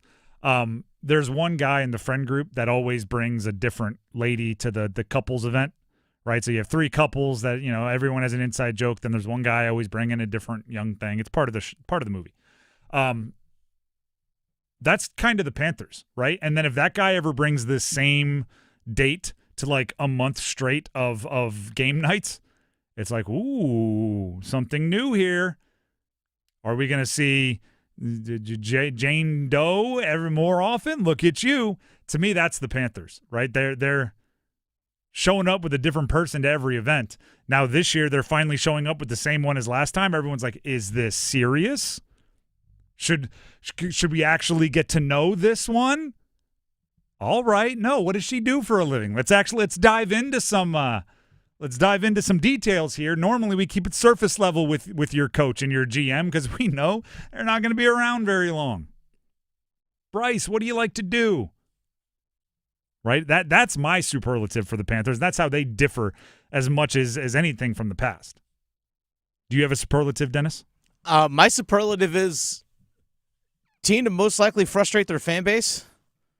Why so? How so? So I think a lot of a lot of fans saw what the offense looked like at the end of last year, the way Bryce Young played over the last few games of the season. Particularly the last game is the one he went banana sandwich. Especially that game against Atlanta. Put a great taste in your mouth. And it's like, wow, look, he accounted for 5 different touchdowns. They won the game in overtime. Wow, look, man, just pick that up right where we left off. Mm-hmm. You also weren't playing a very good team in Atlanta who had a very bad defense too. Remember, Atlanta was a 500 team. You beat Arizona, who's a 500 team. You also picked up a couple of wins against teams that are picking ahead of you in the draft. But they were close against Philly and Kansas City. Yeah, you know who else was close against Kansas City? The Raiders, the team that you beat by a lot. And guess what? You still lost to the Eagles the last time I checked. Am I sensing wet blanket Dennis Cox about the Panthers? My point is this, is that I think a lot of fans are expecting like an 11-12 win year. And I mean, here's the thing. If you're going to 11 or 12 wins, I mean, do it. I ain't going to complain 11 about or 12 it. is darn near like contender. Like you're up there. Exactly. But let's be honest. This was a historically bad defense last year. The offensive line, as good as it was in the run game, overall, look at the advanced numbers, weren't that great in pass protection this past year. Now, some of that was on Bryce Young early in the season as well, taking sacks. But that was an historically bad defense. And just a few free agent signings and some draft picks isn't going to completely fix things right away overnight. I think a lot of fans are expecting an overnight fix when in reality, this might be a 500 team. And I think that's what's going to frustrate some fans. It's like, well, wait a second. Why are we 3-3 or 3-4 to start the year, as opposed to 5-1? If fans, and I'm saying this lovingly because I love Panther fans, if fans are disappointed with 8 or 9 wins this year, then I can't help you, right? Like 8 or 9 to me is darn near top end, right? 8 or 9, and if you get lucky, 10. Like if you know, things break your somebody way. gives you one and you get a rain game that goes your way. Like you got to steps, right? And by the way, we said this is not new. At least this show. I don't know how it's been covered elsewhere. When they hired Dave Canales, I said it's a 3-year rebuild. Like before you get to where you are, where you want to be as far as every year contending for a division. And that's if things went well. That's if like you get the right draft picks. You make a few wise free agency signings. I know that every year, I actually think this stat does more harm than good, where every year somebody goes worst to first in a division, right? And there's always one. I think that does more harm than good because it really makes it unrealistic, the standard for a rebuild. Usually the teams that go from worst to first maybe have solved a lot of their issues, but they just needed the quarterback, or they just needed the whatever. They just needed the O-line. Like there was something that was off that was holding them way back, but they had everything else. This is not that case, and most are not that case. And sometimes it's also like the rest of their division, the wheels fell off, so they stumbled into first.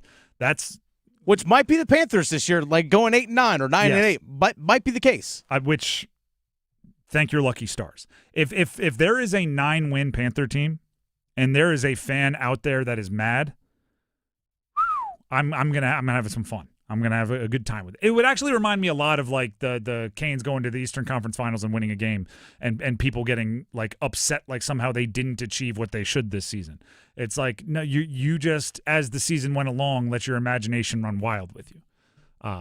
8 or 9 wins. I'm not saying we plan a parade, but like we toast. We definitely have a celebration. Hey, that's steps in the right direction. Yeah. I mean, that would be linear year over year over year, which is, I think, the right way to build. The Drive with Tim Donnelly, 99.9 The Fan. Before we move on, and we do have to get to a ladder challenge, find out who won the month of June. Before we do that, I can tell you who wins when rates drop. Tim Donnelly here for Gordon Miller and Miller Lending. You may think everybody wins when interest rates, mortgage rates drop. Everybody. Not true. Not true. Because what if you just locked in your mortgage rate and you paid a bunch of costs and fees and now rates drop? You're probably not thinking you're a winner. You're probably thinking you're a dummy who paid all that money and now you're just going to refi. Instead, go to Gordon Miller and Miller Lending and get a no closing cost loan. No cost, no cash, no fees, no closing costs. Zero means zero, right? None of that extra money out of your pocket when you when you get your mortgage. And then if rates drop, you get to win with everybody else. You refinance again with no money out of your pocket, no cost, no fees, no third-party fees, and you just get your lower monthly rate. And you do that over and over and over again as long as rates keep dropping. So in kind of recap here, when rates drop, everybody that uses Miller Lending wins. Others, well, I can't help you. Don't say I didn't tell you. The number to call is 919-447-3377. That's 919-447-3377. Or you can visit them online at millerlending.com. Millerlending.com. Miller Lending is an equal housing lender, and MLS number 250-2146. We are going to take a quick break, but on the way out, I can let you know this. The Tar Heels are up 7-2, pushed a couple more runs across home plate in the Chapel Hill Regional. Winner against Oklahoma, either Oklahoma or Carolina, will be advancing to the Super Regional. That's what we have going on right now. Ladder Challenge, winners and losers, and more coming up next. The Adam Gold Show. At the beginning of the season, if I had told Hurricanes fans that your year would end in the conference finals, you would have jumped through fire to make that happen. That's what we thought at the beginning of the year, that they're not going to be as good. As it turned out, even through all of the things that happened over the course of this season, through Martin Necas's touching of the sun and then being traded, it still ended up in a good spot. The Adam Gold Show, weekdays starting at noon on 99.9 The Fan.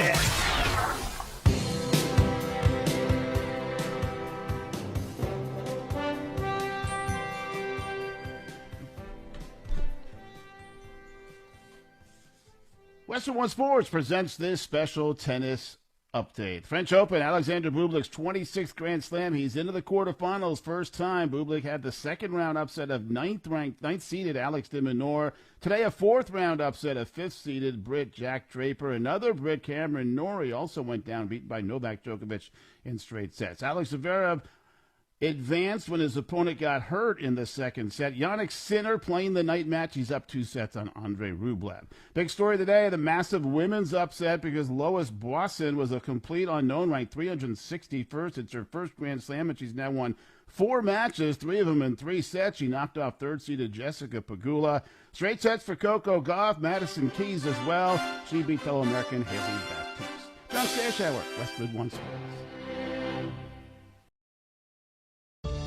Working as a dedicated Fidelity advisor, I always ask, what's important to you? I'll look at those priorities and goals alongside your full financial picture to build a comprehensive plan designed to help grow and protect your wealth. With proactive portfolio insights and an eye on taxes, I'm here to help you make the most of your money.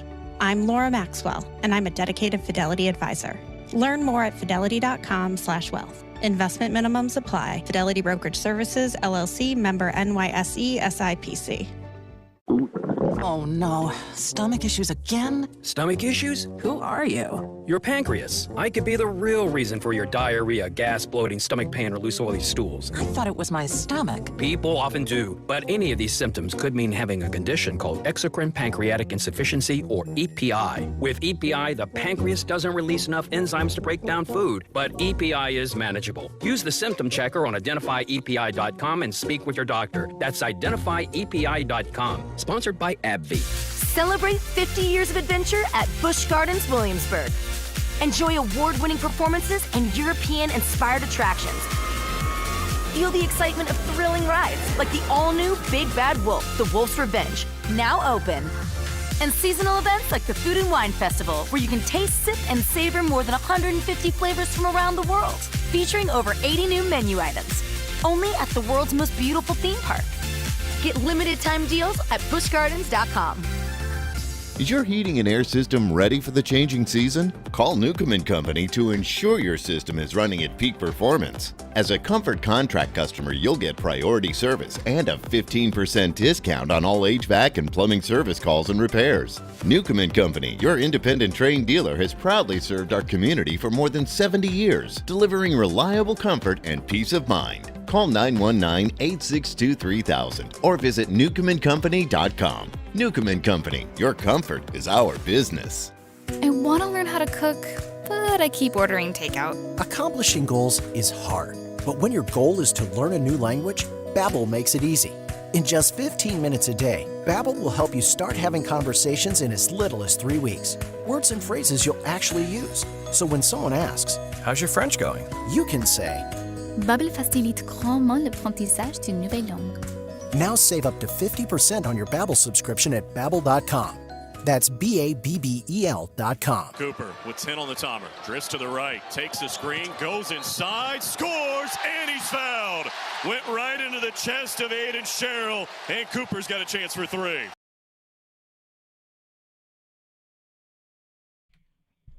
The Drive with Tim Donnelly, 99.9 The Fan.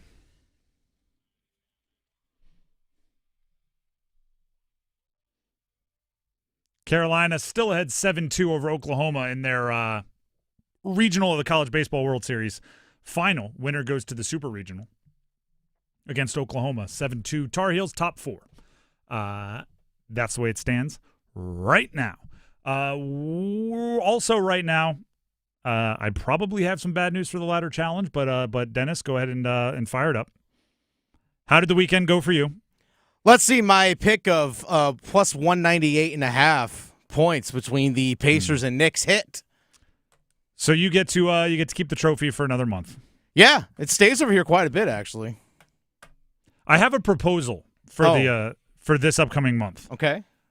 There's not a lot going on. No, there's not. And it's actually, I don't know if you had this problem. I kind of had a hard time finding a bet minus 500 to minus 1,000 for tonight. Yeah, for today, very difficult. Just because, like, traditionally, at least on the sportsbook apps that I have, and when they start paying us again, we may mention them. For the bigger events, they let us tease lines and move spreads and everything, and we can take them down a decent amount. But for the more niche sports, they don't let us do that. So for like college baseball, you can't go take an over under and drop it 5 runs and say all right, now it's minus 800. So it was actually kind of difficult just to find a bet. So we'll still call it the ladder challenge because we're still building day over day. I propose to you this, Dennis. Okay. We remove the odds requirement. All right. So any bet you want every day. Oh. The only rule is you have to roll over 100% of your winnings in stake. And whoever has the most sitting at the end of the month wins. You can go back and restart at 10. However, this also makes it so if you're behind by a lot going into the last day, it almost becomes bidding on the Price is Right? You could go $1, Bob, and try to bet to just have a little bit more than 10, banking on your opponent to get it wrong, or you can swing for the fences and try to catch up in one, right? If I'm behind $30, I can go find a plus 300 bet, plus 400 bet, and try to make up a bulk of it in the moment, but obviously you're less likely to win. Now, I have a bet that's minus 500 for today, but if you wanted to open it up, we could. I'm giving you the option. All right, I do have a minus 500 so bet we can start it for tomorrow if you'd like. Okay, that's fine. I'm cool with that. So I could do like a plus 10,000 if I wanted to. If you and then you could go, if you hit it right, you're gonna have a whole bunch of money. You could then go minus 10,000. Might not see me for a few days if that's the case. For the rest of the month and just try to ride it out. Right? There becomes an added level of strategery. So we can make it happen that way.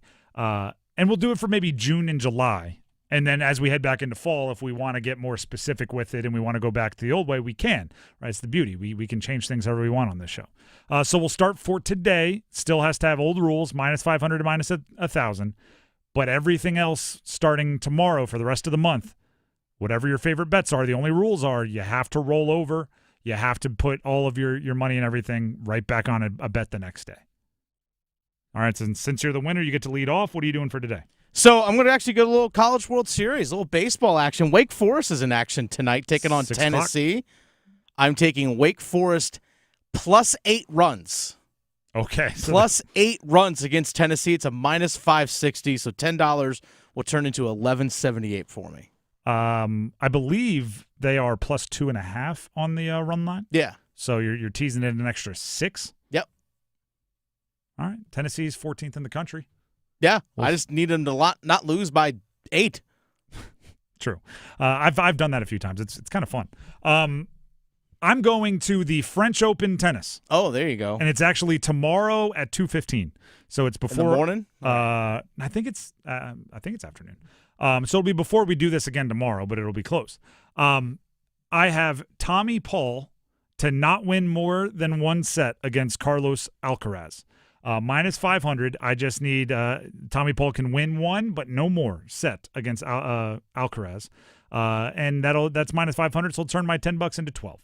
That's what I'm looking for. And then tomorrow we truly open up the floodgates.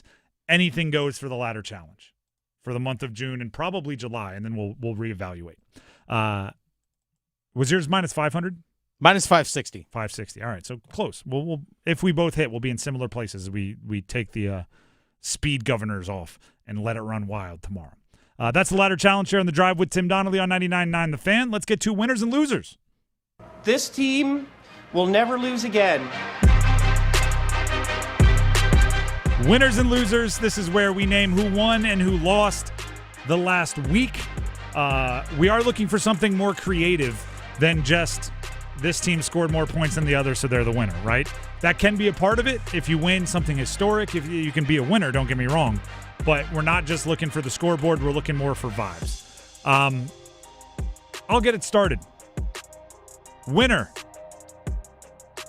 NC State basketball. I mean, Ven-Allen Lubin transferring from UNC to NC State. You get a good player, first of all. That's the first way you win. And also, you get one away from your rival across town. That's got to feel pretty like there's probably some trash talk going on in some group chats across the triangle, right? NC State grads, UNC grads. Maybe it's a family divided. There's probably a few quips being thrown across. So there's a good winner right there in college basketball for the middle of the summertime. Loser. The Rockies. Have you seen how bad the Colorado Rockies are? This is like a special kind. This is not just them losing. They are now 9-50. It is the worst record through 59 games of any major league team in the modern era, which goes back to 1901. Yeah, they stink. They've been swept 10 times in 20 series, which is tied for the most through 20 series with the 62 Mets, the 70 Brewers, and the 94 Athletics. They are historically bad. 9-50. And you play your home games at like elevation, so everybody's probably just teeing off on every time they come into your place. They're just hitting home runs because you're not, because you're 9-50. Do you have some winners and losers, Dennis? I do. Actually, I'm going to throw out there Lenore-Rhyne baseball.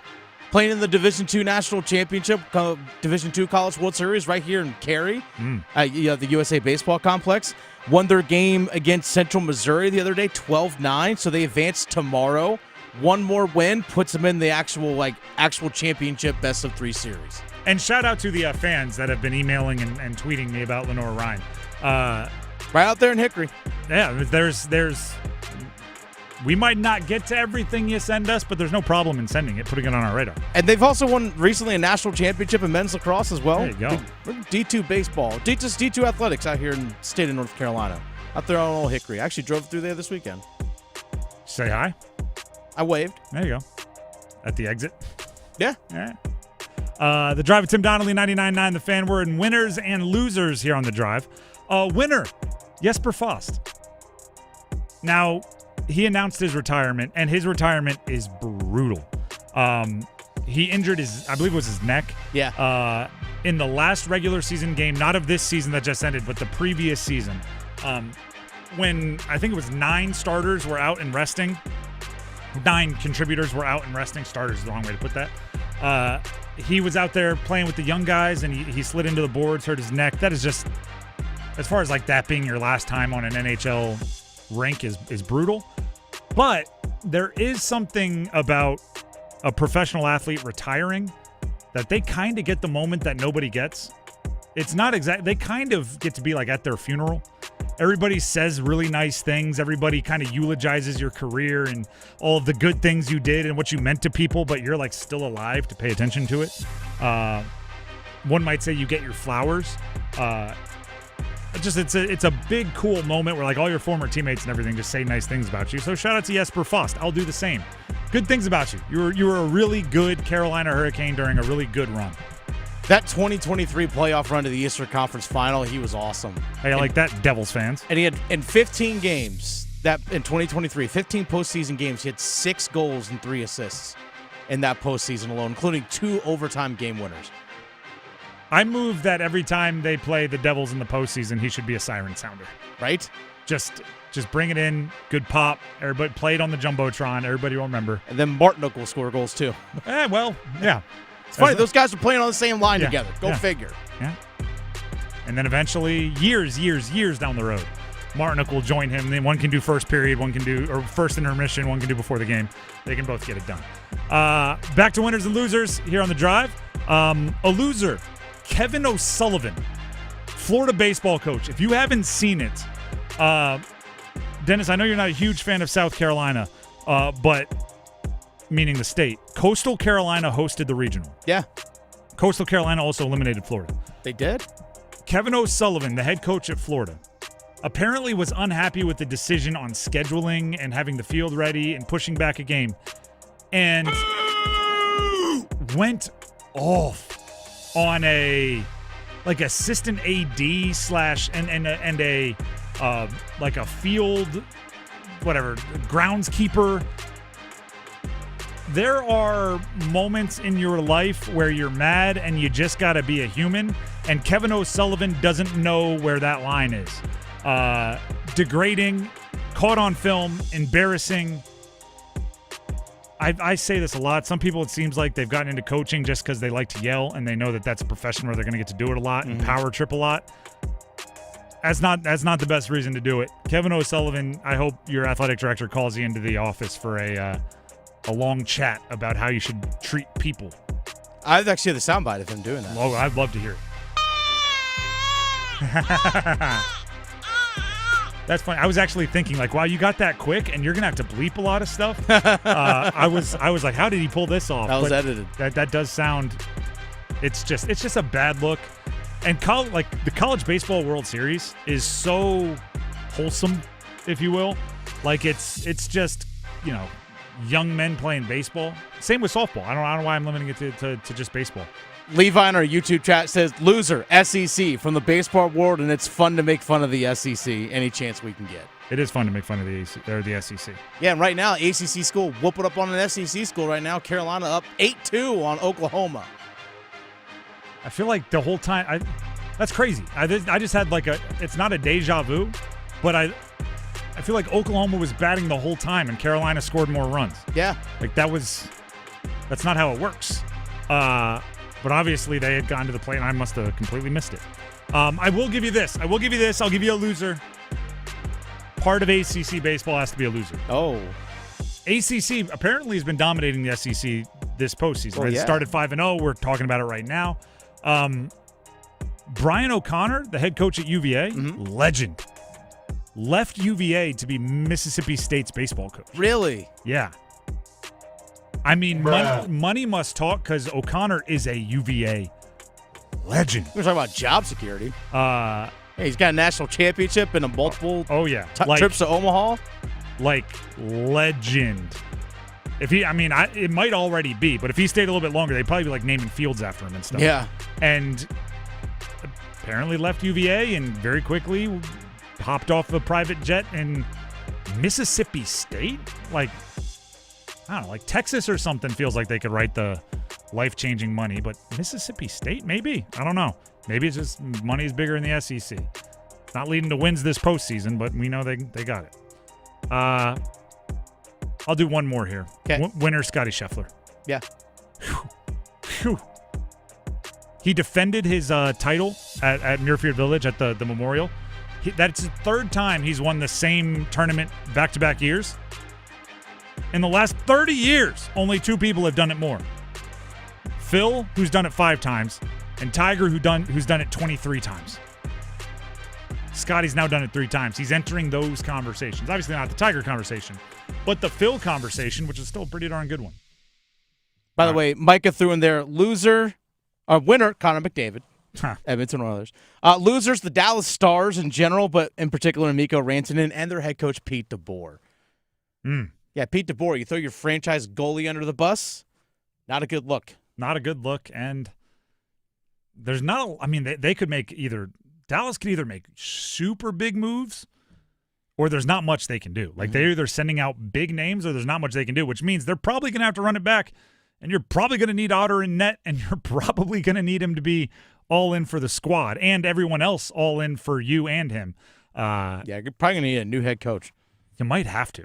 It might be one of those deals where you just look at him and you go, listen, man, we got too much money invested in that locker room, and we can't have them all hating the head coach. If it comes down to you or like the 9 most important people on the ice, we got to take the people on the ice.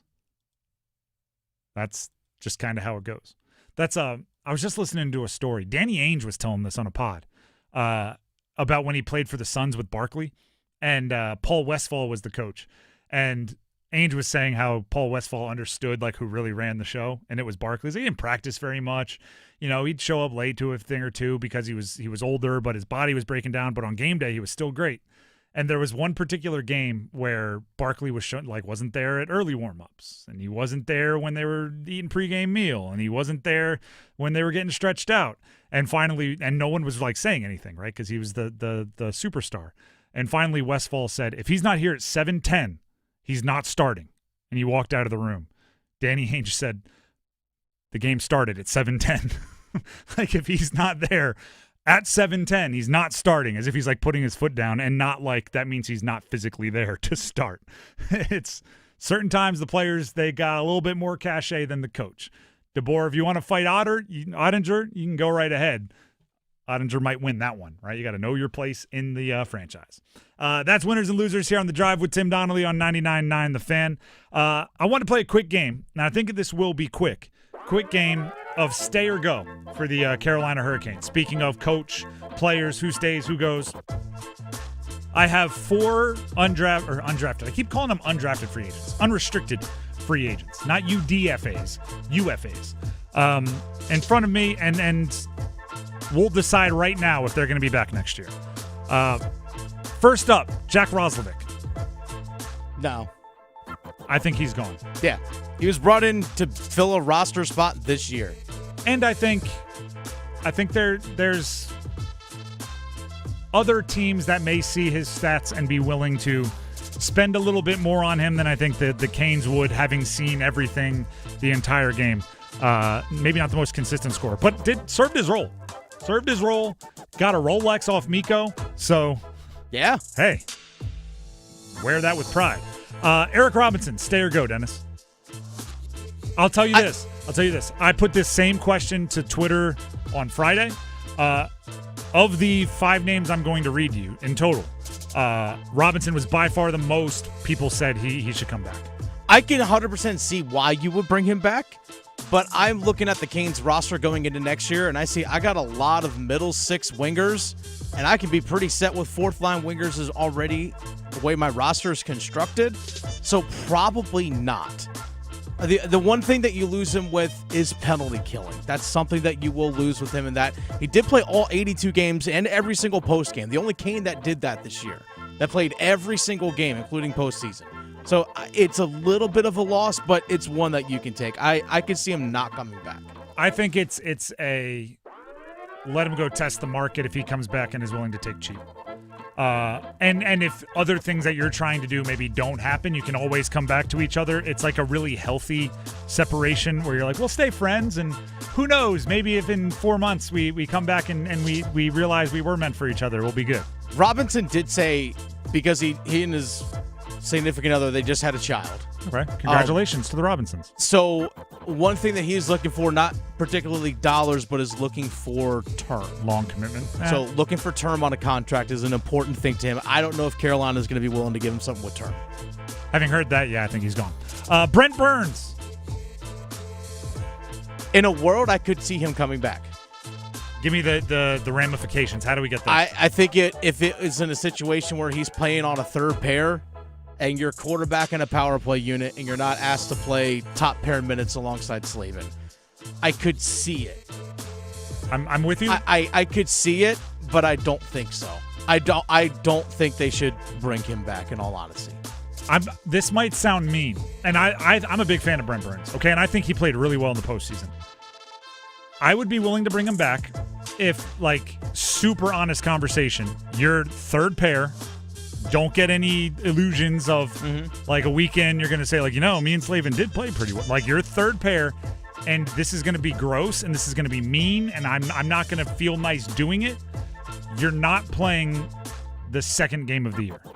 Because I don't want to get to a point where the streak is just we have to. Like, part of our agreement is I'm not prioritizing the streak over anything, right? If I think my 41-year-old defenseman needs a break, I'm giving him the day off. And I'm not worrying about it. So we're going to break the streak just so we're not precious about it moving forward. And if you want to go keep going with the Ironman streak, that's your right. I bet you San Jose would love to have you for a retirement tour for a year or two. I would suggest you go do that.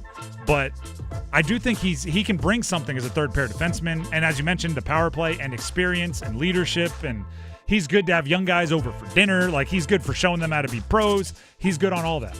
Yeah, he's great in the locker room. He has a great relationship with Rod. And the loyalty from Rod to him is great, but I would need to, establish some ground rules during the contract.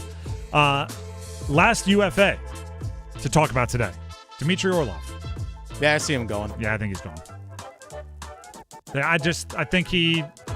Sometimes it happens with, the high-price free agents, and he was, when he was signed, a high-price free agent, where it's just, hey, we got 2 years of a commitment to each other. Like, there's an end date, right? It's like a temp hire, right? It's like, all right, we're going to hire you on an 18-month contract. We're going to bring you in. We're going to introduce you to some people, but at 18 months, your job will be disintegrated, and, there's no potential for you to stick around. It's not an internship where you're hoping to get a job. It's like a temp job where it will end and you're going to go somewhere else. That's not to mention that's not to say there weren't any good memories or anything, but it's just what you can do for each other is moving on. I also think could get crowded in that defensive pairing kind of section. Real easily.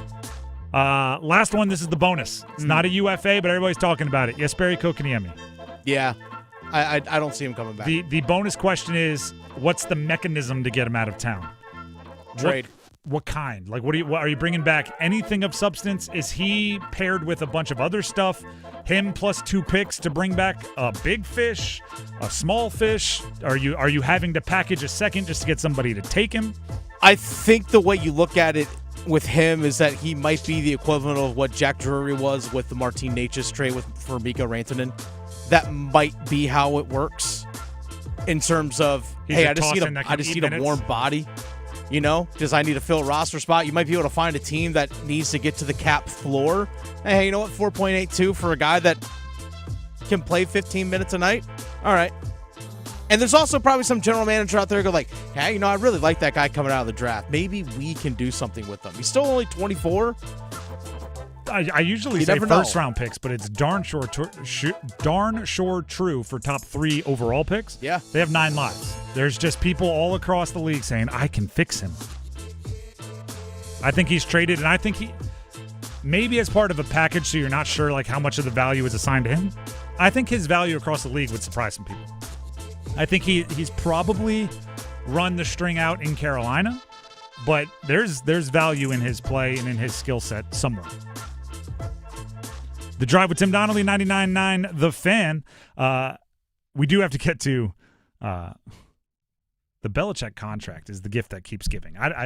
June 1st was a big day in Bill Belichick's contract. But before we get there, Tim Donnelly here for Maynard Service Company. Maynard Service Company, they are your Mr. Fix-It, your handyman. They do it all. Plumbing, cooling, heating, electric. They do it all.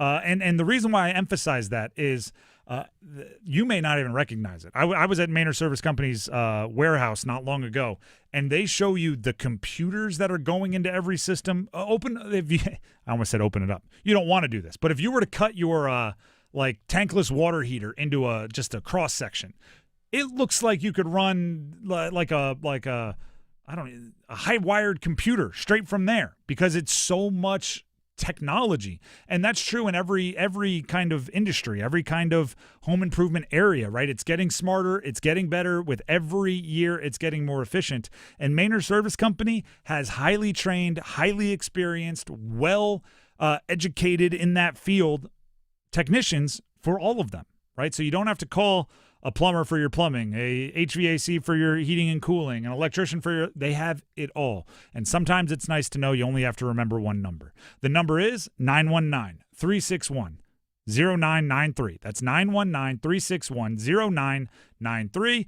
Or you can visit them online as well. That's MaynorServices.com, MAYNOR Services.com. Bill Belichick, a big day yesterday. I'll tell you why. Stick around. Hey, it's Adam Gold, and I know the hurricane season came to an end. Another year with a loss to Florida in the Eastern Conference Finals, 2 of the last 3. But it's been a great year, and it's going to be a great summer with all that cap room the Hurricanes have. We got a lot of stuff to talk about, from free agency to trades to the draft. We'll have player interviews, special sit-down with Rod Brind'Amour that he doesn't even know about yet. He'll do it, don't worry. Just stay tuned to the Canes Corner podcast on YouTube. Search Canes Corner and wherever you get your podcast. Total Wireless is made to totally keep up with you. We have unlimited data that never slows you down, covered by the Verizon 5G network, and all for less than $30 a month when you get 4 lines. And the best part, we give you a free Samsung Galaxy A16 5G when you switch to the 5G Unlimited or 5G Plus Unlimited plan. Visit your local Total Wireless store today. Total Wireless, we're totally with you. Actual speeds may vary by location. For data management practices, see TotalWireless.com. Are you ready for a global summer showdown? Thursday, June 19th at Mercedes-Benz Stadium. Football legends collide at the 2025 FIFA Club World Cup. Inter Miami and FC Porto. Lionel Messi and Jordi Alba taking on Diogo Costa and Rodrigo Mora. Don't miss your chance to be part of history. Grab your tickets now at FIFA.com/tickets. Let's move! We have soccer practice, dance, and a play date. Life moves fast, so every second counts, especially when it comes to big decisions like buying a car. That's why searching through Navy Federal's car buying service powered by TrueCar is a perfect place to start. Thanks, Mom! Navy Federal can help you find and finance the right vehicle so you can go wherever life takes you. Visit NavyFederal.org/TrueCar to learn more. Navy Federal Credit Union. Our members are the mission. Navy Federal is insured by NCUA. Credit and collateral subject to approval. Hey, what do you say? John Forsland here for my friends at Buffalo Brothers. We're close to crowning a hockey champion, and when I'm not calling playoff games around the country, the first thing I do when I'm back in the Triangle is head to Buffalo Brothers. The best wings on the planet, and a great place to watch all the big games. Visit all 5 Triangle locations for great specials, like half-price pizzas, Monday through Friday, 4:30 to 6, and a $6 Bloody Mary on Sunday. Dine in, carry out, get it delivered. BuffBrothers.com. Aw, man, now I want wings. Why'd I go to the doctor? One day at the firehouse, I was so lightheaded I could barely stand. Even my crew noticed. Getting checked out was the right call. Turns out I have atrial fibrillation, which increases the risk of stroke about 5 times. Symptoms like irregular heartbeat, heart racing, chest pain, shortness of breath, fatigue, or lightheadedness can come and go. But if it's AFib, the risk of stroke remains. If you have symptoms, contact a doctor. I'm so glad I did. Visit NoTimeToWait.com. Sponsored by Bristol-Myers Squibb and Pfizer. Our state's future begins with our students. That's why the North Carolina Education Lottery has contributed over $10 billion to education. Through scholarships, school construction, support staff, and pre-K programs, lottery dollars move our state forward, helping students become the best versions of themselves. Visit movingncstudentsforward.com and share how your student or school community has benefited for a chance to earn $2,000 for your story. Must be 18 to play. Problem Gambling Helpline 877-718-5543.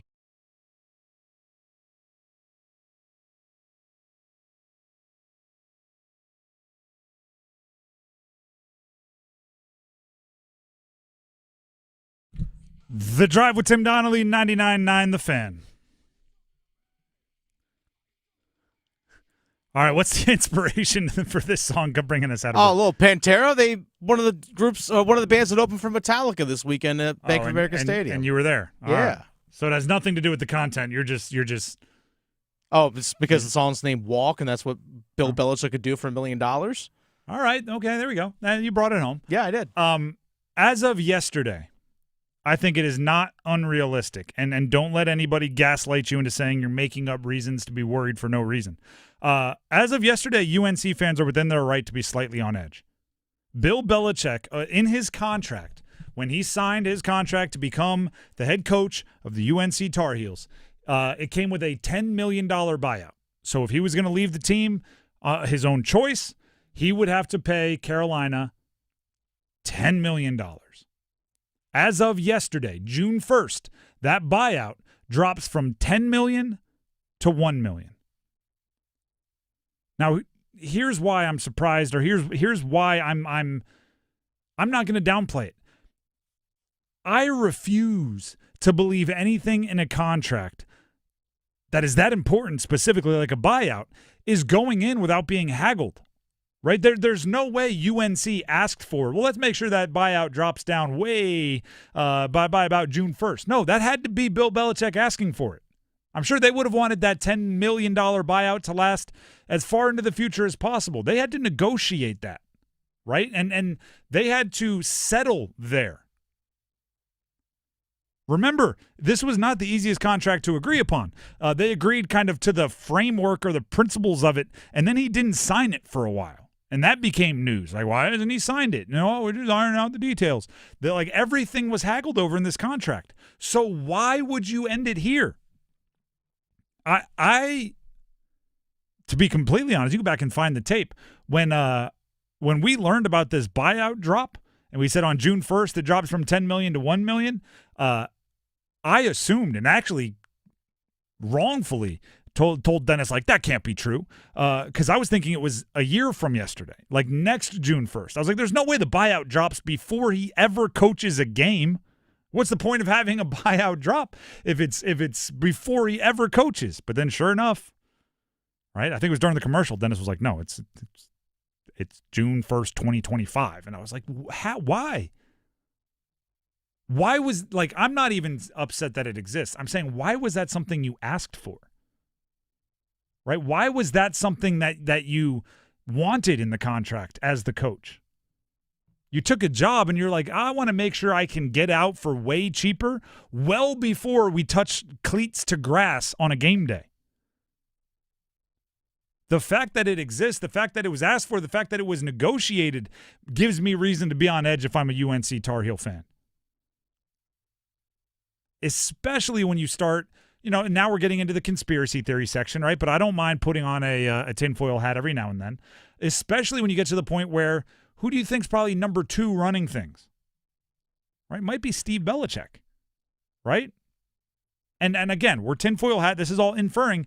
But when Tony Bennett surprise retired from the UVA basketball program, Ron Sanchez, who happens to be one of Tony Bennett's best friends, who had just left a head coaching job elsewhere to be an assistant for Tony Bennett, there was no other option, right? You just kind of had to promote him for a year and give him a chance to be a head coach. And by the way, it didn't end up going great for UVA, but if he would have won a bunch of games, he probably would have been the head coach. So if Belichick bails right on the doorstep of the season, it'll cost him $1 million rather than 10. Which is, I'm not rich, but I imagine, 10% of anything is much more easily palatable. And then what are you going to do? All right, well, we'll promote, I guess, the next in charge. Because if you look around that whole program, who's the GM? It's Michael Lombardi. It's Bill Belichick's really good friend. Who's the offensive coordinator, right? It's Freddie Kitchen. It's another guy that owes the job to Belichick, and Belichick named him on the assistant coaches right away. And then, there's a lot of people that probably wouldn't stand in the way of that transition of power. Now, am I saying any of this happens? No. Would I be surprised if it happens? Yes. Do I think Belichick is here at least for a year? Yes. But you'd be foolish not to have your antennas go up if something drops by $9 million. 9. And even if it dropped by $5 million, I would still be going, why was that negotiated? Why, if you ever bought a house or something, right? You get to the signing, you got to sign 45 pages, and they're just rattling off, oh, this means this, and this means that, and this means this, and you're just like, yep, okay, doop, ba-doop, ba-doop, all right, here you go. by the end, your signature's changed. That doesn't look like my name.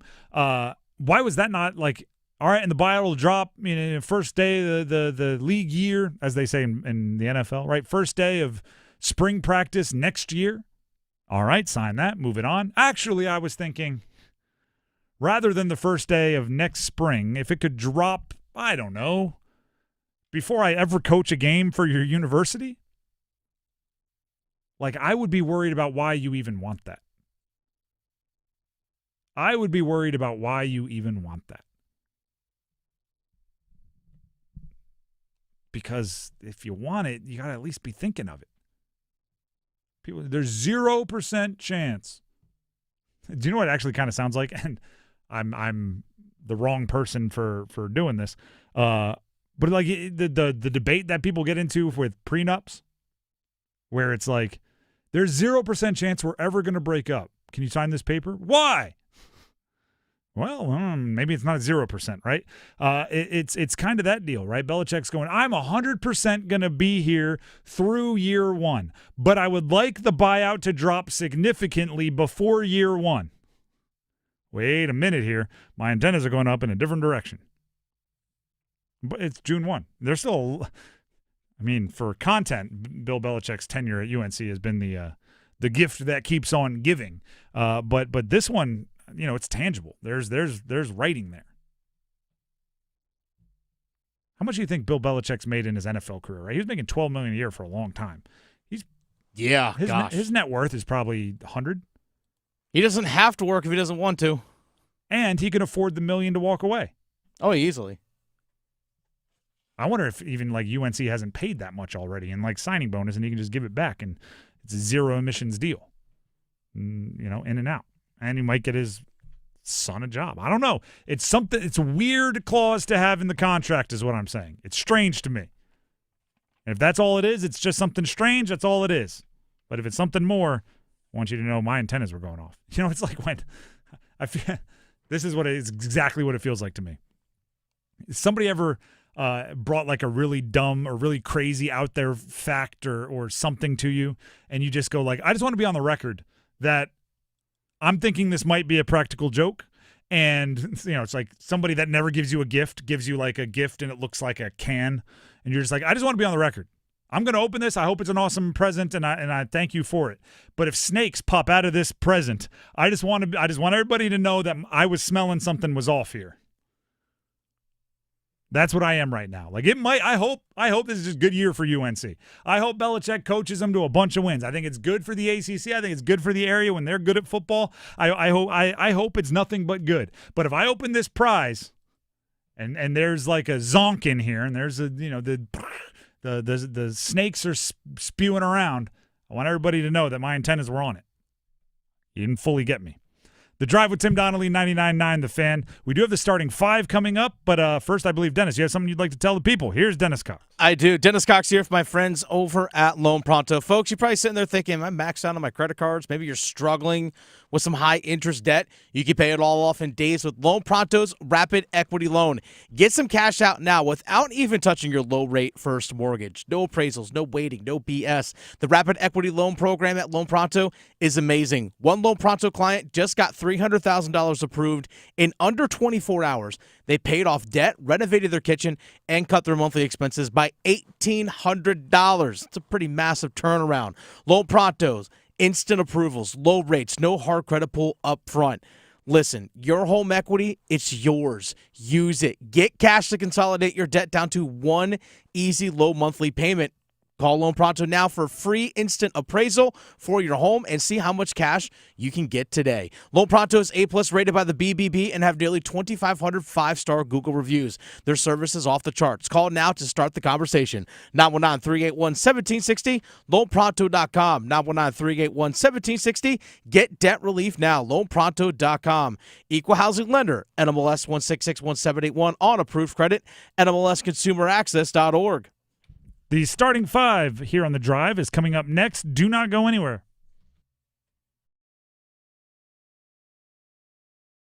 Move your sports day forward. It's been a while, but the Carolina Hurricanes won't have to figure out in free agency how to spend the money, but what to spend the money for. Unlike us common folk who probably have to use coupons, General Manager Eric Tulsky will have a different challenge. He's probably going to have to pay over sticker price to build a Stanley Cup winner. Get set up. Join Next Up with Paul Ihander. Mornings at 9 on 99.9 The Fan, the Triangle Sports Leader. Breaking news coming in from Bet365, and it's no surprise. Same game parlay from Bet365 just keeps getting better. Well, it's even easier to make a bet. Choose from the most popular markets like hits, run line, totals, and home runs. So many to choose from. Download the app, start building your bet, and see why it's never ordinary at Bet365. Gambling problem? Call 1-877-718-5543 or visit morethanagame.nc.gov. 21 plus only. Must be physically located in North Carolina. T&Cs apply. It is Men's Health Month, and I'm Tim Donnelly, joined by Dr. Katie Rains, urologist from Wake Med. Doctor, when it comes to prostate cancer, what types of screenings are there for men to do, and where do you find them, or where do you get them done when you're interested? The best screening test for prostate cancer is a blood test called the PSA, or the prostate-specific antigen. And if that's high, you may be recommended to go see a urologist. There are other tests that we can do in addition to that blood test, including a digital rectal exam. That doesn't have to be done if you go see your primary care doctor to discuss a PSA, but that may be part of your workup. And then if your primary care doctor does that blood test and it is high, they may refer you to see a urologist for further testing. Once again, it is Men's Health Month, so for answers to questions like that one and much, much more, including general information for men and their health, please visit wakemed.org. Once again, that website is wakemed.org.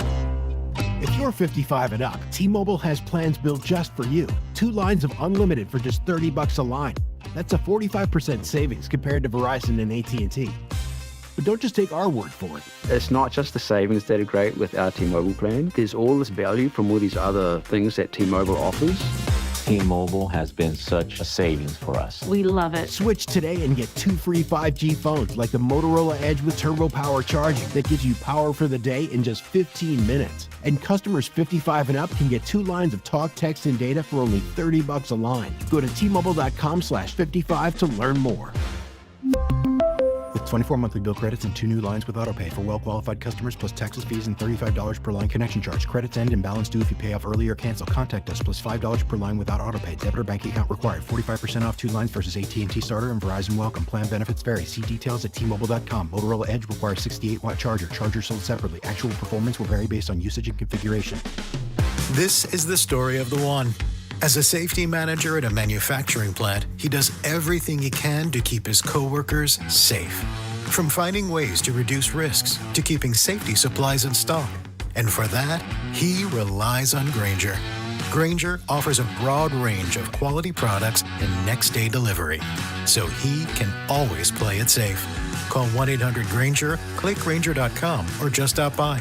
Grainger, for the ones who get it done. I'm attorney Brian Ritchie. Big truck accidents can cause life-changing injuries, and life-changing injuries deserve life-changing money. I know big truck wrecks, and I know how to fight those big insurance companies. If you've been hurt by a big truck, contact us at ritchielaw.com. I'm on top of it. Broadcasting live from the Lenovo Studios. WCMC HD1 Holly Springs. 99.9 The Fan. The Triangle Sports Leader. Good afternoon, everyone. I'm WRAL meteorologist Mike Mays. Comfortable humidity today. Not all that warm. Made for a good day to be outside. Tonight, mostly clear, 55 the low. Still comfortable humidity tomorrow, but the temperature begins to creep up. The high 86. Even warmer Wednesday, the high 89. Weather update brought to you by Newcomb & Company, where your comfort is their business. Visit newcombandcompany.com. 5 o'clock check of your money. Dow Jones at the closing bell up 35 points to 42,305. Market update brought to you by Deep River Sporting Clays and Shooting School. Deep River Sporting Clays and Shooting School is calling shooters of all levels for Mission Unstoppable. Stop the clay invasion and shoot them damn things down. Learn more at deepriversportingclays.com.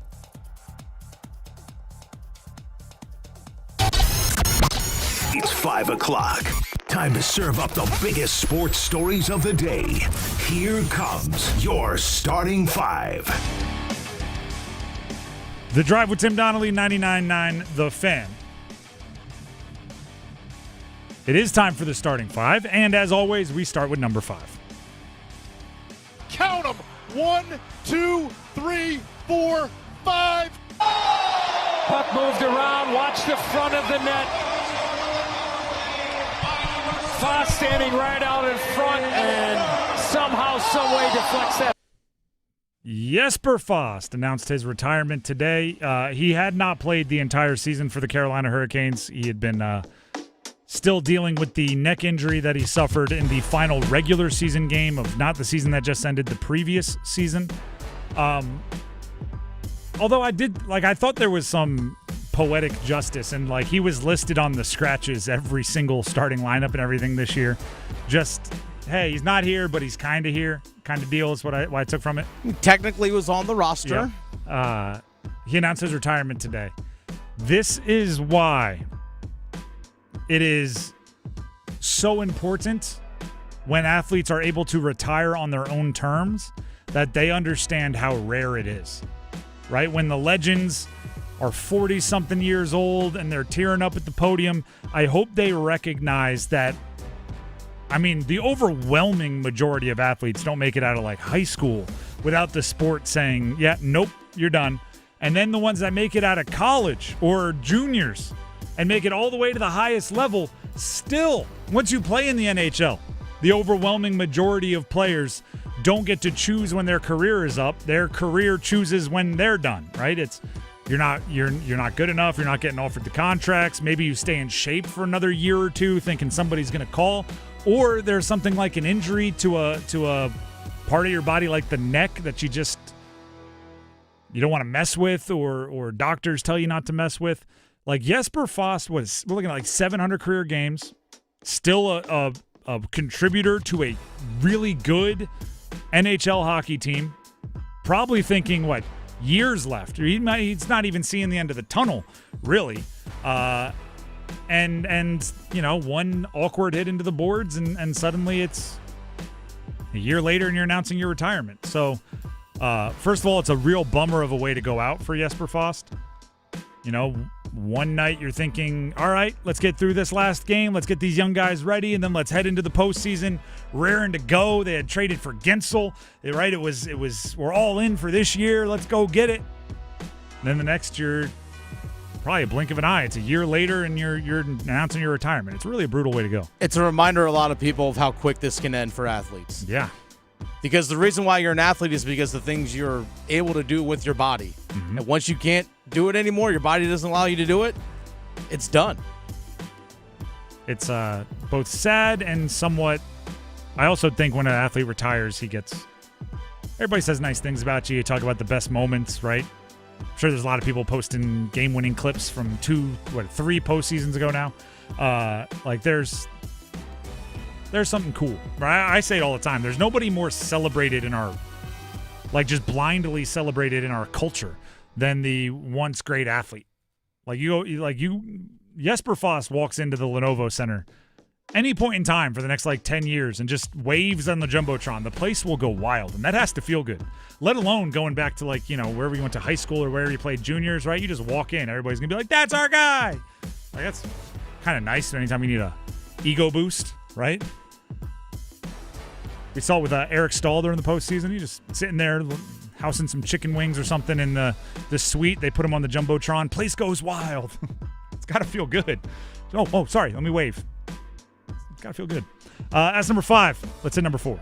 1, 2, 3, 4, all together. You like that? You like that? All right, the College Baseball World Series regionals are finishing up. I will give you an update on the game as it stands right now that is going on in Chapel Hill. North Carolina, 8-2 over Oklahoma as it sits, bottom of the 6th. Carolina's making a pitching change with what looks like 1 out and a runner on first. No outs and runner on first? Yeah, no outs. All right, no outs and runner. Oh, you're right. I read that wrong. No outs, runner on first. McDuffie coming in, I guess, is the pitcher. If they win that one, they will advance out of their regional to a super regional. They're the 5th seeded team in the country. They are out hitting Oklahoma 10 hits to 5. that is how you end up ahead 8-2. In a couple of minutes, or not a couple of minutes, about 53 minutes, they are scheduled to start Wake Forest, Tennessee. That is a similar situation. Winner advances. Loser gets to explain why they didn't advance. Another ACC, SEC big one right there.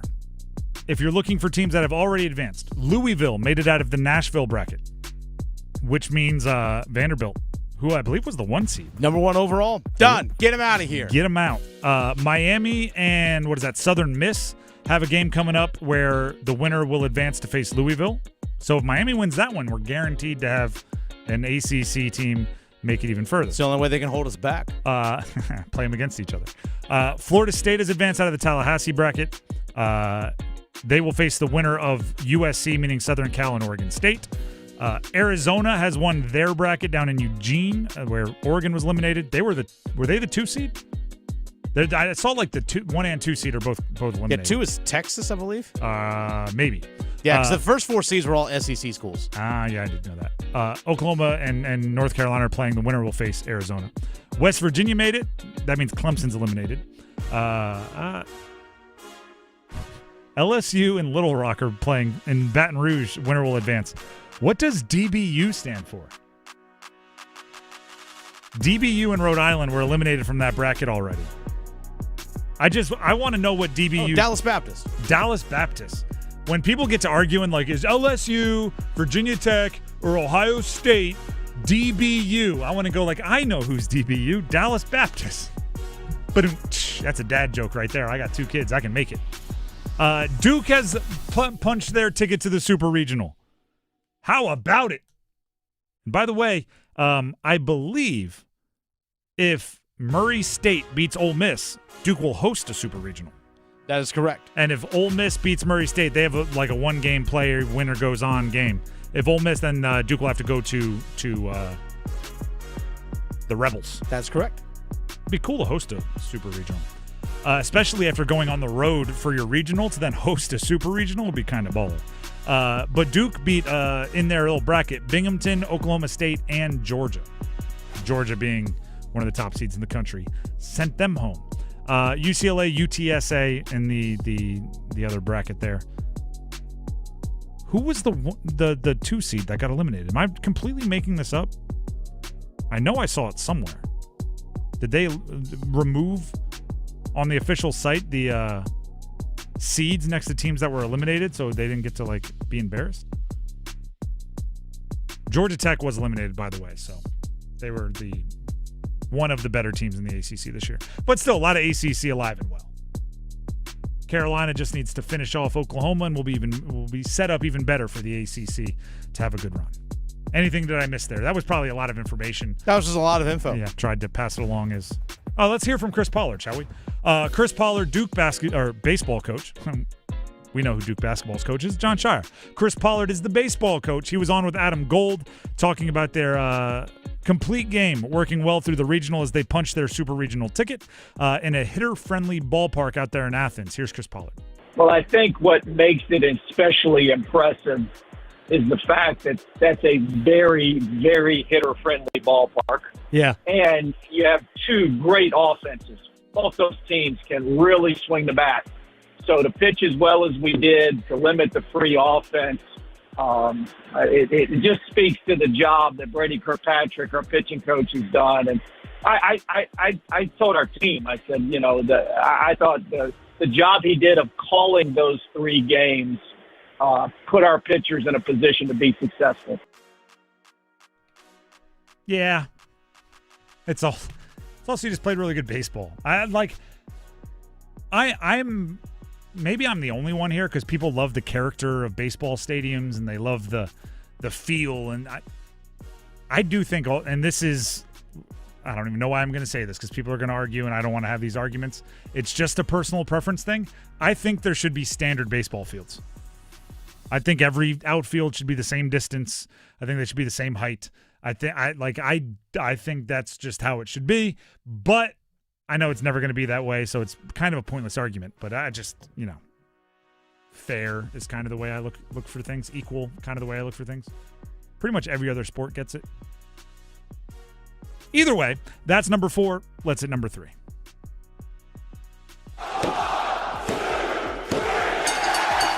Halliburton takes it from Toppin just off the center jump circle. Drives to his left. Dials up a deep three. Nighty-night. Nighty-night. Halliburton buries a bomb to make it 125-105. Indiana beat the Knicks. The Pacers take down the Knickerbockers to win the East. I'm gonna stand on what I've been saying for the last 2 weeks here. The Eastern Conference Finals was a very exciting, very hard fought, lot of storyline series where the winner gets to go get smacked around by OKC. The Thunder look like a wagon right now. They are, I believe, better at darn near every position than Indiana. I think Indiana is a very good team. I like some of their players. I think Pascal Siakam is one of the most underrated players in the league. I think the Thunder are on the precipice of something here where they're going to go on a run. I think this will be a hello world moment for the MVP this season in SGA, Shai Gilgeous-Alexander. And I think their length, their depth, their athleticism is going to make a lot of people go, whoa. Okay. I think the one shot that the league had at knocking off the Thunder was in the best player in the world, Nikola Jokic. And he gave it everything he had and still came up short in 7 games. And once they won that one, it's a buzzsaw. That doesn't take away anything from what the Pacers did. And that doesn't take away anything from what the Knicks did or anything that anybody else did. It's just OKC did things, and I hate to say this because there's no right or wrong. It seems like they did it the old school right way, where you just acquire a bunch of draft picks, you draft well, you develop guys in your own program, you keep your picks for the future, you acquire more picks, you trade well, and you win. There's like this weird, people are calling it the power of friendship, right? They're in all the commercials together, as annoying as they are. They're hanging out together. They seem to all be like young guys. If I were the Indiana Pacers, I would try to make this as ugly a game as possible. I'm going full like Tony Bennett, Virginia. I'm holding it for the entire shot clock. I'm offensive rebound, pulling it back out, using the entire shot clock again. I'm trapping. I'm doing everything I can to just make this an ugly one, because if they get up and down, which I know Indiana's good at, that's their bread and butter as well as getting up and down. I just think OKC does it better. OKC is favored by 9.5, by the way, in game 1. Right out the jump. 9.5? Right out the gate. Jeez. It's in OKC, right? It's in OKC, not till Thursday. I gotta wait so long. Because they were hoping for a game 7 between the Pacers and the Knicks. 9.5 in a series opener is a lot. And when the Stanley Cup Final starts on Wednesday? Yeah, Wednesday. Gosh, we gotta wait a whole nother night before we get to any of this? I know. That's number 3. Let's get to number 2. Just the two of us. Bill Belichick's buyout dropped way down yesterday. So, Bill Belichick's contract, the one he signed with UNC, originally had a $10 million coach's buyout. So if Bill Belichick wanted to leave for a different job, to go fishing, for whatever, he just didn't want to be UNC's coach, his decision, he would have to pay the university, or his future employer would have to pay the university $10 million. That was the initial in his contract.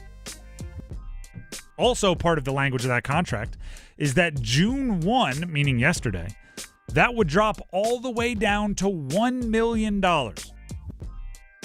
Now, I don't really care if that were just standard, if contracts just did that. Yeah, 4 months after, or whatever it's been, after agreeing to the contract, they drop way down. If that were just standard, I wouldn't care, because Bill Belichick has said nothing that would make us believe he wants to leave. But that's not standard.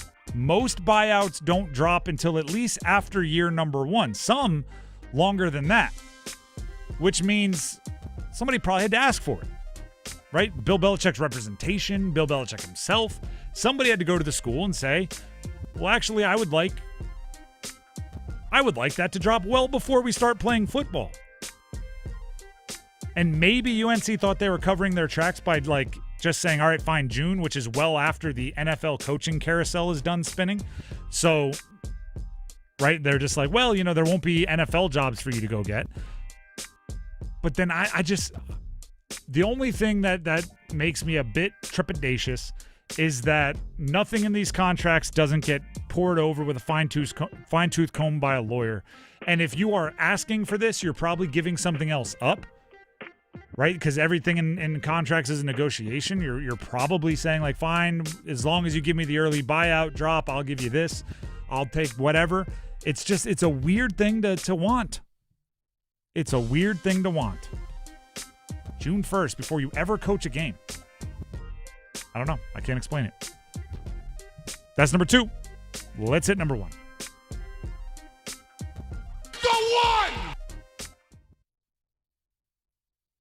Ven-Allen Lubin. Sorry, I didn't have the highlight pulled up. I wasn't sure if I was waiting or not. Ven-Allen Lubin. Who would have guessed? Ven-Allen Lubin for UNC last year was a very, I would say, solid is a good way to describe him. Big. Yeah. Especially the last third of the season. Really good. Last third of the season, probably above solid. But as season on a whole, just super solid. I wouldn't say covered in highlights, right? It wasn't, he wasn't going to be a superstar, but he was somebody that could give you a lot of minutes in the post, would shoot a high percentage, veteran, right? He had this UNC last year was his third school in 3 years. He had played in the SEC. He had played at Notre Dame. He had done a lot of good things. And as the season went along at UNC, he earned more and more and more and more responsibility and role. Then he hit the transfer portal and immediately kind of, talked down worries of UNC fans where he was like, no, this has to do with pending legislation and third party NIL, blah, blah, blah, blah. I plan on going out of the portal back to UNC. But do you know what you do when you open that door? When you just go into the portal, you can be contacted, right? You just open the door is ajar. The door might not be open, but the door is ajar. And if somebody wanted to run through it, they might be able to. Ven-Allen Lubin committed to NC State over the weekend. He committed to UNC's crosstown rival. So he went from, I'm going in the portal, but I'm not leaving, don't worry about it, to, I'm going in the portal and I'm leaving and I'm playing for the rival next year who is trying to build something very quickly in a rebuild with a new coach. I'll see you just one time because the ACC doesn't make us play twice, at least in the regular season. Maybe I'll see you again in the postseason. Who knows?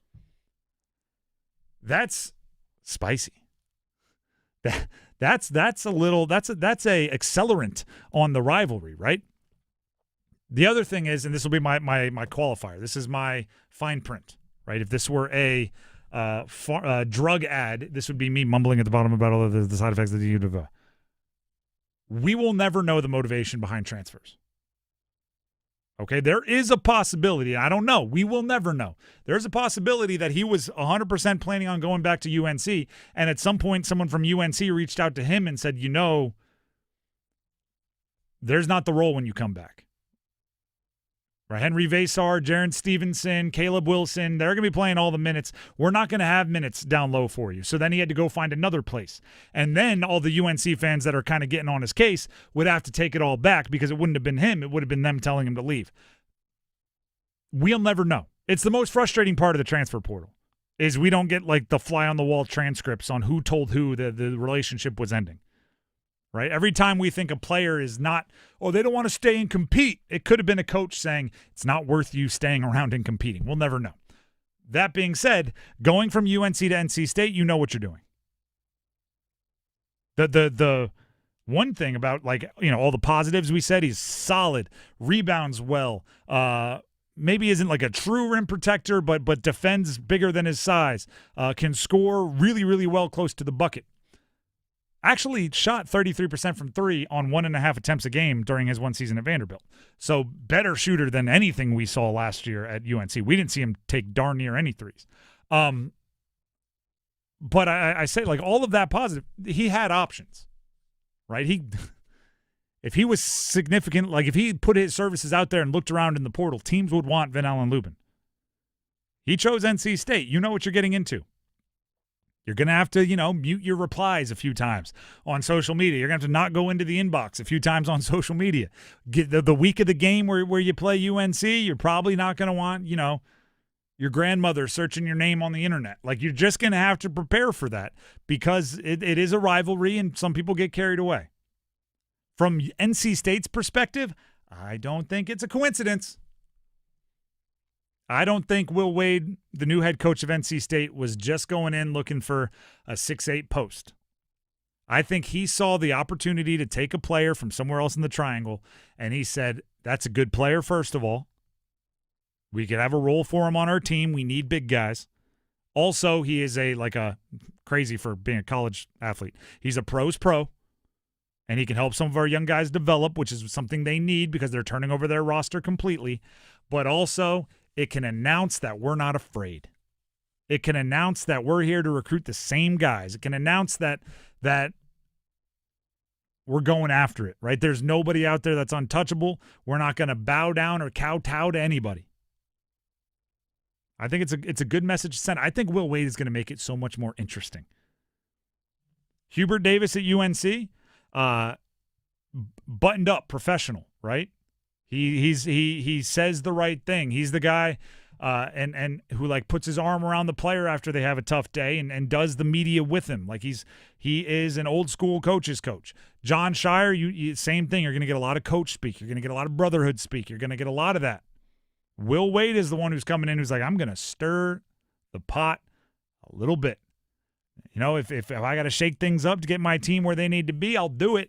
And I think that's good for the entertainment factor. I like when those personalities aren't the exact same.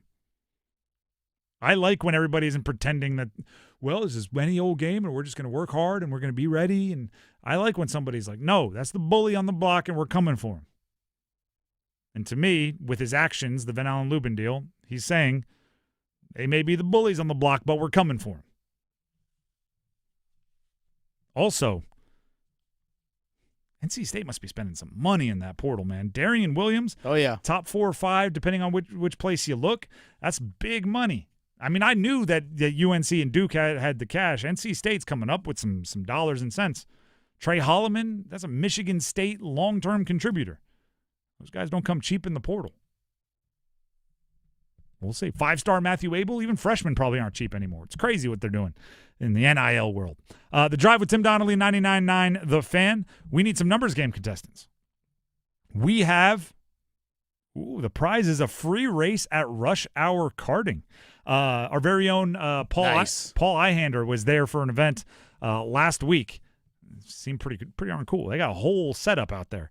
Rush Hour Karting, a free race, which is that's not something small. The races are serious. So don't think this is just a taste. This is, you could spend some time with one race.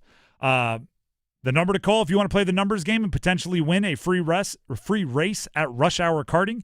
The number to call is 919-860-5326. That's 919-860-5326 for the numbers game. Coming up next. Evan, Canty, and Michelle are unsportsmanlike.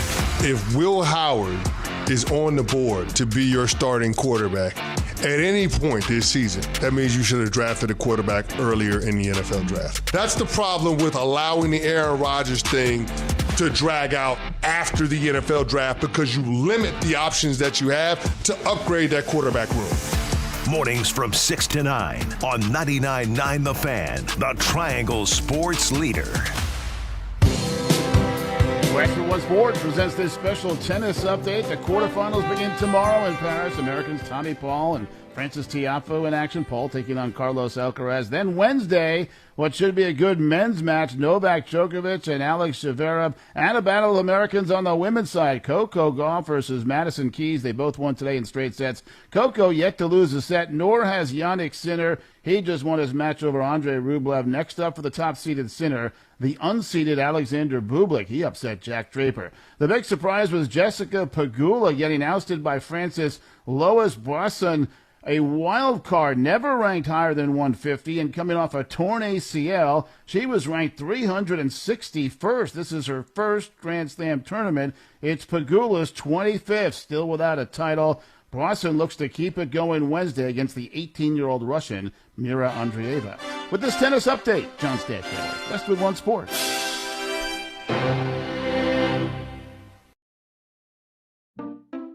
We just want to have enough money for retirement. And travel to visit our grandchildren. I understand. That's why at Fisher Investments, we start by getting to know each other, so I can learn about your family, lifestyle, goals, and needs, allowing us to tailor your portfolio.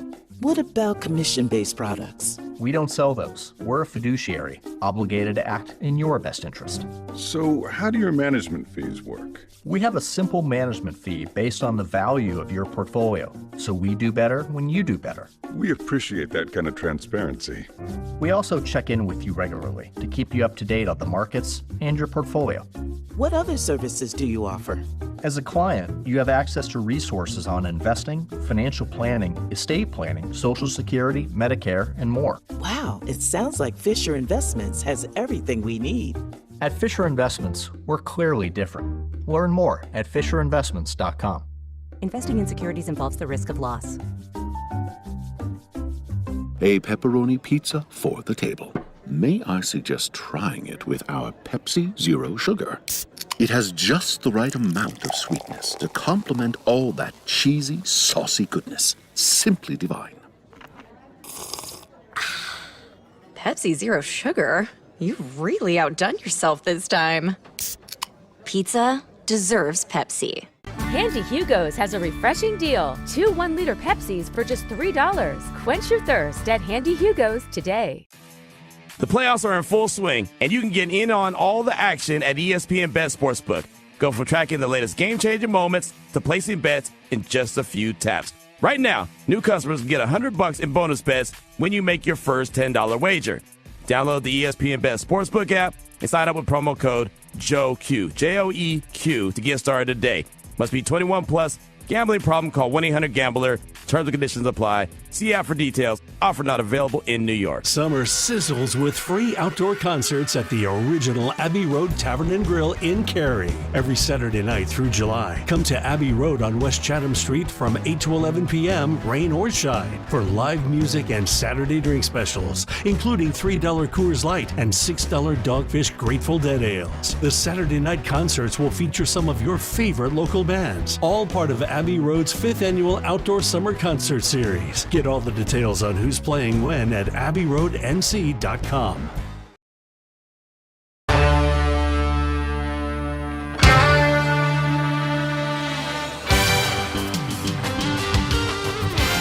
The Drive with Tim Donnelly, 99.9 The Fan. It is time to play the numbers game.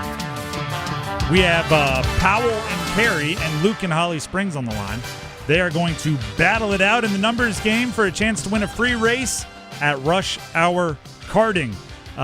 As always, I will ask the same question of both contestants. They will answer. Dennis, our judge, will pick their favorite answer, or his favorite answer, I should say. Favorite answer out of their answers. And that person will get to go first. We'll start with Powell and Carey. Powell, are you ready? Yes, sir. All right, the question is, as it so often is on Monday, what was the highlight of your weekend, but because we're a sports show, keep it sports related? Yeah, it was definitely watching the Knicks lose. Hate New York sports. You hate all New York sports, blanket, all of them. Yeah, specifically the Rangers, but, I mean, I'll take what I can get. Okay, all right. Fair. Powell and Carey, hold on a minute. We'll see if that answer gets chosen. Luke and Holly Springs, you are up next. Same question to you. What was the highlight of your weekend, but because we're a sports show, keep it sports related? Well, it's a great question. Nice to be on the show. I'd just say probably playing hockey with my dad. Haven't played with him in a while, and we scored a goal together. Oh, wow. Was this like a men's league or something? Yeah, it was like a beer league thing. It was like a pickup game. All right, cool. Two very different answers, Dennis. Are you going with Powell, who hates everything New York, which is kind of local if you think about it? Hating New York is kind hating the Rangers specifically, absolutely. Or Luke and Ollie Springs, who went with the I wonder who got the helper and who got the goal. Pops and son. I think it's pretty awesome. Actually, going to go play sport with your dad. I think it's really awesome. So I'm probably going to go with Luke on this one. So yeah, because I will say, someone who played a beer league hockey game last night and hit the post on a play-in tight. I wish I had that scoring chance. So yes, I'm going to go with Luke on this one. I'm going to live vicariously through them. All right, Luke and Holly Springs, you get to go first. Powell and Carrie, don't worry, you will have your chance. Just have to hold on a bit. Luke, are you there? Yes, sir. All right, the categories you get to choose from are NFL, F is 4. Those are players whose first name starts with the letter F. NFL, early June birthdays. NBA, buzzer-beating game winners since 2020. So somebody that has had a buzzer-beating game winner since 2020. Or NHL, Hurricanes only. NHL Hurricanes only, definitely. All right. Made me read through all those categories. Felt like you knew where you were going. I will give you the team and the player. Give me the jersey number as quickly as you can. I will say the team in this category, even though we know it, just to keep it fair timing-wise with the other categories. There will be 30 seconds on the clock. One pass if you need it. Any questions before we get started? No, sir. Let's get it going. All right. Your time will start when you hear the horn. Brent Burns, Carolina Hurricanes. 88. Incorrect. Eric Robinson, Carolina Hurricanes. Eric Robinson is 24. Incorrect. Brent Burns, Carolina Hurricanes. 8. Correct. Jeff Skinner, Carolina Hurricanes. 53. Correct. Jack Drury, Carolina Hurricanes. 23. Incorrect. Eric Robinson, Carolina Hurricanes. 23. Incorrect. Jack Drury, Carolina Hurricanes. 16. Incorrect. Eric Robinson, Carolina Hurricanes. Well, you did end up getting 2. You got Brent Burns with 8. You got Jeff Skinner with 53. Robinson, 50 is what we were looking for. And Drury, we would have accepted 18 or 72. Either of those answers would have been acceptable. But you did get 2. You avoided the shutout. You did all right. We'll see if it holds up. Sounds good. That brings us to Powell and Carey. Powell, are you there? Yes, sir. All right. The categories remaining for you to choose from are NFL, players whose first names start with the letter F. NFL, players born in early June. Or NBA players that have made a buzzer-beating game winner since 2020. Yeah, let me go with NFL players born in June. Okay. I will give you the team and the player. Give me the jersey number as quickly as you can. 30 seconds on the clock. One pass if you need it. You do need at least 3 for the win. Any questions before we get started? Nope, I'm ready. All right. I'd like to hear it. Your time will start when you hear the horn. David Montgomery, Detroit Lions. 88. Incorrect. Josh Cribbs, Cleveland Browns. 13. Incorrect. David Montgomery, Detroit Lions. Shit. 8. Incorrect. Josh Cribbs, Cleveland Browns. Pass. Kenny Pickett, Pittsburgh Steelers. 8. Correct. Terrace Marshall Jr., Carolina Panthers. 88. Correct. Marion Barber III, Dallas Cowboys. 13. Oh, that was almost a dramatic comeback. You should have used your pass a lot earlier. Montgomery with the Lions, we were looking for 5. Cribbs with the Browns, looking for 16. You got Pickett with 8. You got Terrace Marshall Jr. with 88. Marion Barber III, number 24 is the number we were looking for, 24. Unfortunately, a tie goes to whoever goes first, pal, so you are not the winner, but hopefully you had some fun. Oh, yeah, I did. All right. You got me fooled. I was thinking Ty Montgomery. Yeah, that makes more sense throwing 88 out there. That's funny. Instead of going with the running back that runs for a bunch of touchdowns now, I went for the running back / wide receiver from like 6 years ago, just because they have the same last name. That was Powell and Carey, right? So Luke's the winner. Luke, congratulations. Thank you. You won yourself a free race at Rush Hour Karting. Go ahead and enjoy. Thank you, sir. My dad's from New York, so he's going to appreciate that. There you go. Stay on the line. Dennis has some info he needs to get to make sure you get your prize. Powell and Luke, the rivalry we didn't know existed. There you go. You talk down on the Knicks. I beat you in numbers game. That's always how it goes. That's funny. Drive with Tim Donnelly, 99.9 The Fan. If you want to see, speaking of Marion Barber III, if you want to see the greatest 2-yard run in the history of the NFL, search Marion Barber 2-yard run. Just YouTube. I'm sure it's still out there on Twitter. It is the greatest 2-yard run you will ever watch. And that's I could give you more details. I could explain more, but I'm going to choose not to. So I don't ruin anything for you, or I don't spoil. That's what I'm looking for. Spoil anything for you. You get to enjoy it in real time. To update you on what's going on in the College Baseball World Series. How about that? Carolina just laid down a sacrifice bunt to move the runner over. Somebody tell Adam Gold. I saw Adam Gold on social media yesterday, may have even been this morning, was going off on how he does not like sacrifice bunts. So I'm sure he does not love what the Tar Heels just did. But he probably is in favor of the Tar Heels being ahead, as they are, 8-3 over Oklahoma. In the top of the 8th inning, looks like one out. That's the sacrifice, and now a runner in scoring position out there on second base. So Carolina's ahead by 5. This is the de facto final of their regional in Chapel Hill. The winner advances to the Super Regional. And I believe, let me bring this up. We just talked about it. If they win, they will face Arizona. Correct. That is what's going on. Duke has already advanced to a Super Regional, and as has Florida State, as has Louisville. Sounds like a lot of ACC teams still in the hunt, if you will. Wake Forest still alive. They're playing Tennessee starting at 6. If they beat Tennessee, they will advance to the Super Regionals. And there's one more that I'm missing. Miami. Miami's still in the running. Louisville already advanced. ACC has shown well in baseball. How you like me now? That's what I have to say. How you like us now? If we could get the ACC to be as good in basketball and football as they've been at baseball this postseason, we'd be in business. Then we could start talking some real trash. The Drive with Tim Donnelly, 99.9 The Fan. There are only, let me make sure I get this right. Only 52 days until training camp for the Carolina Panthers. Wow. 50. Shout out to the Canes for having a long postseason run, because it just shortens the gap from their season ending and football getting started.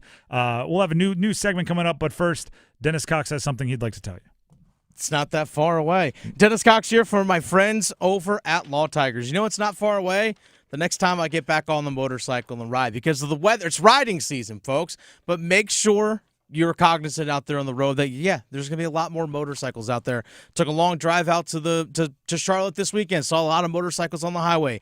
Make sure you are always safe when you're out there on the road. And if you are injured in a motorcycle accident, always call Law Tigers first. Even before you call your insurance company, give them a call at 1-800-LAW-TIGERS. And the reason for that is Law Tigers, they're part of that motorcycle riding community. And as someone who's a motorcycle rider myself, it's comforting knowing that if I'm in an accident, the people that will represent me legally are also part of that motorcycle riding community, because they know what my bike is worth. They know what my gear is worth.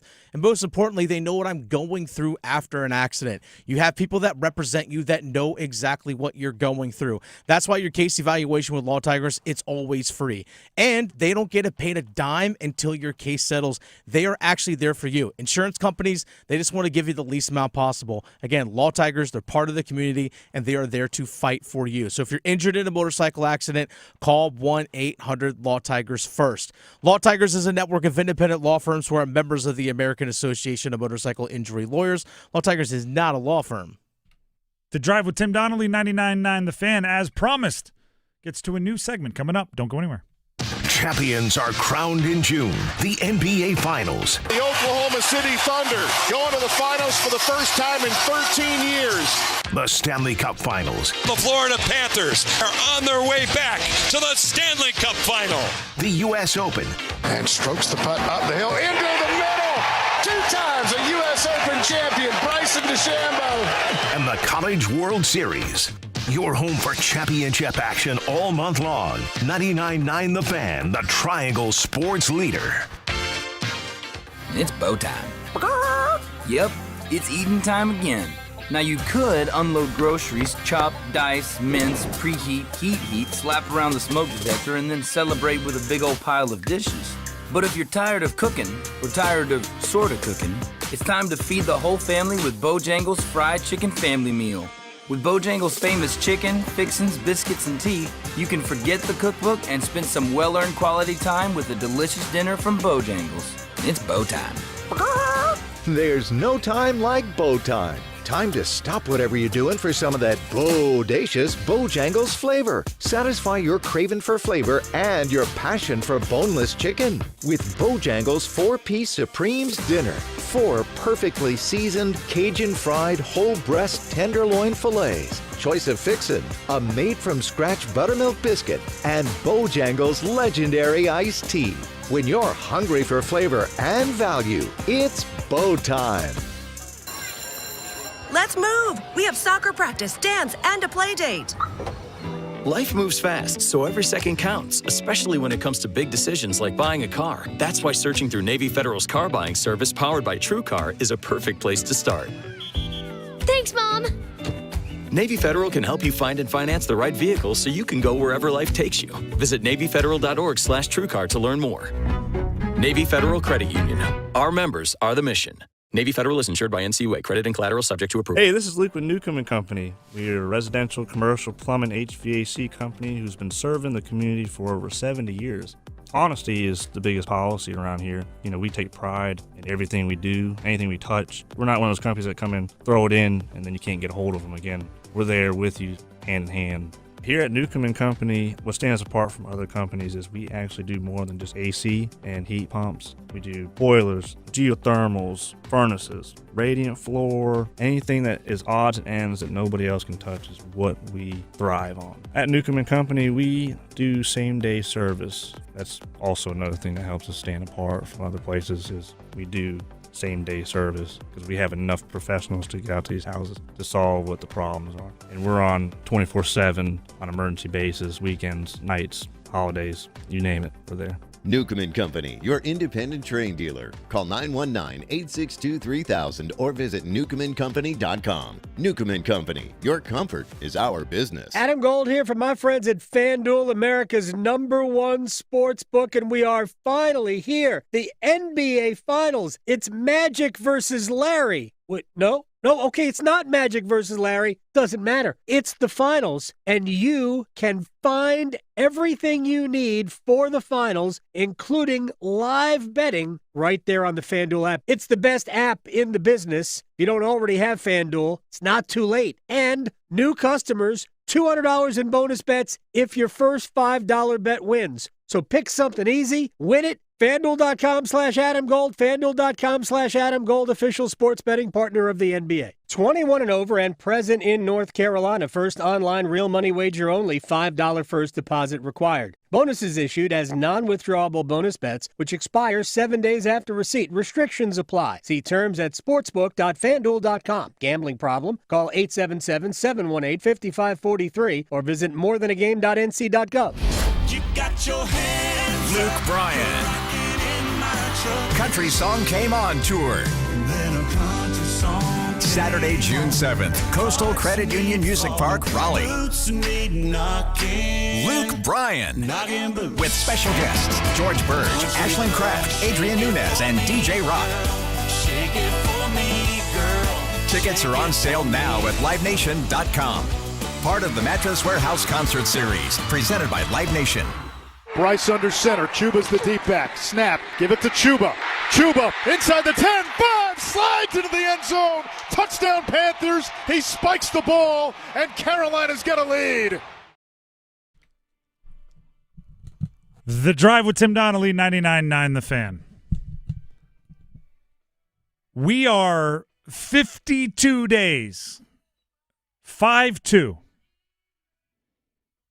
Days away from training camp for the Carolina Panthers. And there's going to be days we don't have shows, as weekends. Like we're way significantly less shows than 52 away from training camp getting started. I think I counted. It's like 37. Sheesh. So what I thought we'd do, there's 1,000 questions, but I thought we'd do one question a day until training camp. So however many days till training camp, we're going to do a question each show and answer it in real time. I will pose the question. Dennis, you can chime in.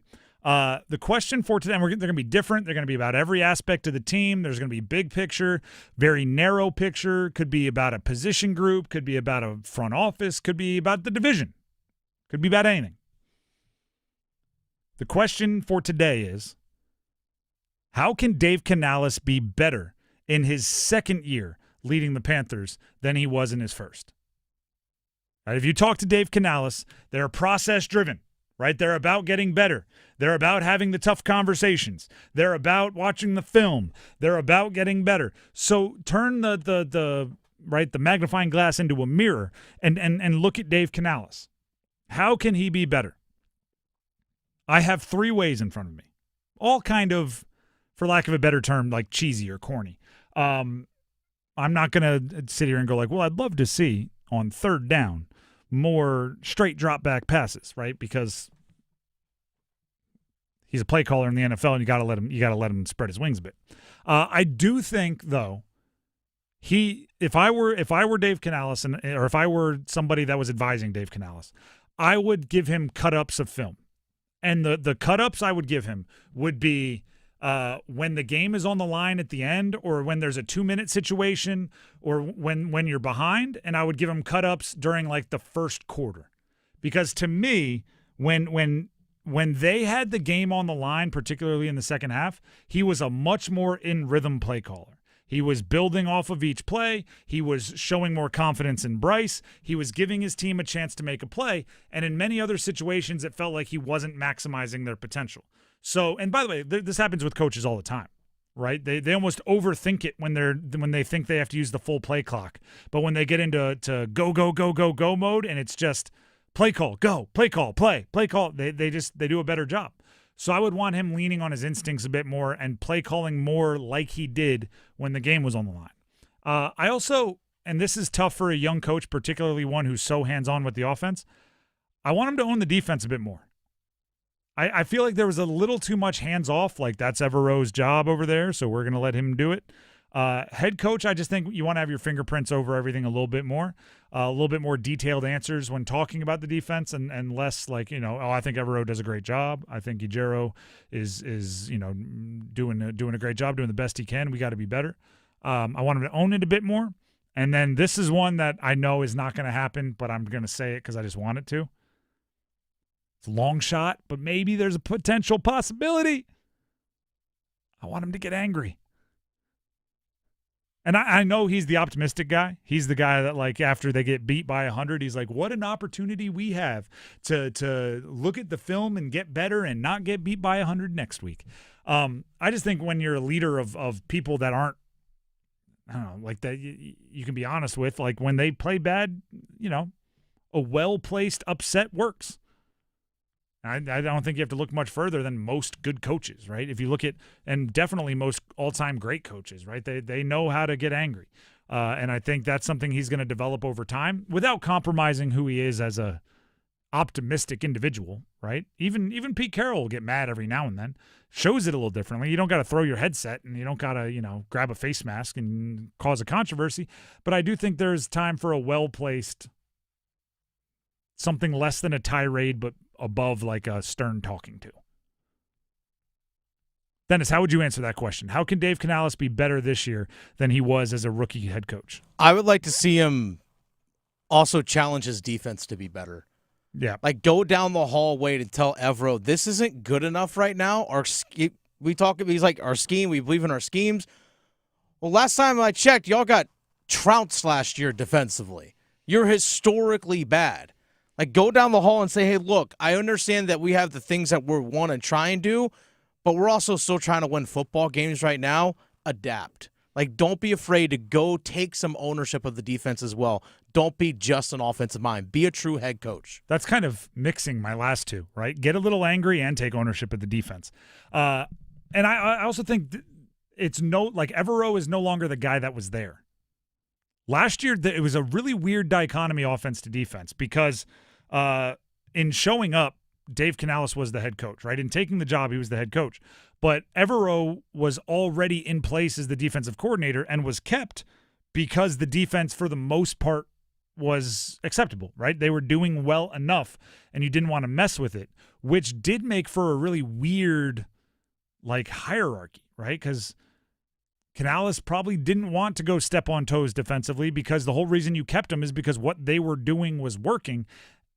But then at the same time, you're the head coach and you do kind of have to own that, right? You do have, if the defense doesn't play well, you're going to have to answer for it. And I don't know. Like if you hire your guy, maybe you trust him. It's just weird.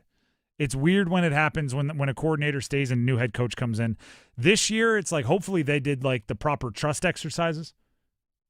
You think Evero and Canales went to like a ropes course somewhere and had to do trust falls and like, you know, I'll hold the rope and you go across and we'll make sure you're safe, just so they trust each other a bit more and can yell and can disagree. Like everyone that's ever taken a new job, it takes a while before you feel like you can truly disagree with somebody, right? At first, you do like this move, right? Okay, I hear you, and I like what you're doing. I like, you know, I like the motivation. I like your idea. You're thinking outside the box. It's great. However, if I were to change one thing, just one time, 99% of, if I could just change one thing, here's what I think it could be. And then cut to you in that job years later. You and that person have been working on projects the entire time. You just go like, dude, come on. What are you doing on that fourth part? Now, I know you can do the intro. That fourth, what are you doing, dude? Like, that's where they have to get. Buddy, on third down, you blitz the house? At Patrick Mahomes, come on, man. Like, you need to be able to do that kind. I'm not saying he did that, but I'm saying you need to be on that kind of familiarity level. And then, yes, play call like the game's on the line all the time. I used to get so frustrated as a player, right? End of half, we'd be stagnant for a half. Right before half, we'd get the ball with 1:38 left. Coach would go into 2-minute drill. We'd fly down the field, score a touchdown. Come back out in second half, we'd be going slow again. What are we doing? We know what works. We just saw it. Why don't we do that more? I had that feeling a few times with the Panthers, where it's like, look at this. When you trust them, when you call a little bit more aggressively, when you get to the line quickly, look at this, everything's working. And you come out and you slam on the brakes, start of the next game. It's like, no, just trust your guys to let it go, and trust your defense to be on the field and not get exhausted, right? Every drive doesn't have to be 12 minutes, 14 plays to give your defense a rest. Occasionally, you kind of need to do that thing, but not every drive. You can get Bryce in rhythm as well. That guy likes to be on fire. He likes to feel what it's like to see the ball go through the hoop. I have heard he's a good basketball player. Point guard. Bryce, yeah. Height thing probably got him a little bit, but yeah, probably. He's a good point guards, they like to run, right? They like to get in transition. That's what I'm going to start saying for Dave Canales. I want to see the offense get in transition a bit more. Push the ball. Fast break. Woo, woo, woo, woo. I'm out. Score off the rush. Yeah, exactly. Hey, pick six. Pick six is transitioning to every sport, by the way. Oh, yeah. NHL, Aho, Game 5 against the Panthers. You had a pick six to start things. You see it in basketball. You shoot a passing lane, you get out and running, it's pick six. When defense turns straight to offense. I'd be fine if there's a couple pick sixes or picks that run into the red zone and then the offense gets count for the touchdown. I think that could help out the Panthers a lot too. The Drive with Tim Donnelly, 99.9 The Fan, is coming to a close, but we are heading towards Overdrive, and Overdrive gets start with a story that is just beginning. UNC basketball player from a season ago, Ven-Allen Lubin, has transferred and committed and signed with NC State. We used to say at Delaware, once a blue hen, always a blue hen. Do you think they have like once a Tar Heel, always a Tar Heel, except for if you go and play for NC State? Or does he still get to come back for alumni outings later on? I don't know. That's a fascinating world. That's going to do it for us here on The Drive. Subscribe to our YouTube channel, 99.9 The Fan. Search for it and enjoy Overdrive, and we'll see you tomorrow. Have a great night, everybody. Hey, Carolina Panthers fans, it's Dennis Cox from 99.9 The Fan. We're in the offseason, but it doesn't mean me and my co-host, WREL TV's Chris Lee, take a break from our podcast, Panthers Playbook. In every episode, we'll keep you up to date on Panthers news as training camp approaches, insights on the rookies, the free agents, and the surprises, plus all the insider info on the upcoming season. Follow and subscribe to Panthers Playbook wherever you discover your favorite podcasts or watch on YouTube. And we're back talking all things connectivity with Spectrum customers Kev and Melissa. So tell us, how long have you been with Spectrum, and how important is a reliable internet connection? We've been Spectrum customers since we moved 12 years ago. The first thing we did is sign up for Spectrum Internet. You get a lease, you get Wi-Fi. Yes, immediately. We need that. We had Spectrum Wi-Fi before our couch got here. That's true. That's a true story. I'll sleep on the floor, but I won't go to bed with no internet. You heard it here. Switch to Spectrum now. I am here with Patrick Day of the Aluminum Company of North Carolina. I'm on your website. Gutter helmets right on the front of the website. Do you have a gutter helmet to fit my head? I have a small head. We have a gutter helmet for every head, Adam. So anyhow, if you give us a call, we'll come out and take a look at your windows, doors, siding, roofing, gutters, and of course we can do the gutter helmet. We have financing programs that are really good. So we have like 12 months with 0 payments for 12 months. You don't have to pay anything. So if you're thinking about home improvements and you're thinking you're saving up for it, just come on and see us and we'll go ahead and get you set up and get your project done, and you can pay in 12 months from now. I feel like you're speaking directly to me. If it's for the exterior of your home, there is no better place than the Aluminum Company of North Carolina. You can find them online, aluminumcompany.com. Siding, roofing, windows, entry doors, storm doors, and the world-famous gutter helmets. Aluminum Company of North Carolina, 1-800-672-4348. This is Gordon Miller from Miller Lending in Cary. Over the years, I'm often asked why we made the choice to become one of the only mortgage companies in the state to provide loans without closing costs as a primary source of funding. And my response is always the same. How did closing costs ever become a thing? Who was that first person who asked for a lower rate, heard it would cost $15,000 to save $50 a month, smiled and said, "That'd be great"? Recently, we're noticing a trend of large national lenders quoting low rates but with a high APR. This is the definition of what happened when that first person asked for a lower rate but ignored how much it would cost. Quotes today are a two-part process. It's not just the rate, but what are the closing costs? At Miller Lending, we simply don't believe you'll keep your loan long enough to realize additional savings. So before you throw away thousands of dollars in needless fees, pick up the phone and call Miller Lending today. 919-447-3377, or simply apply online at millerlending.com. Miller Lending is an equal housing lender and MLS number 250-2146. Why'd I go to the doctor? One day at the firehouse, I was so lightheaded I could barely stand. Even my crew noticed. Getting checked out was the right call. Turns out I have atrial fibrillation.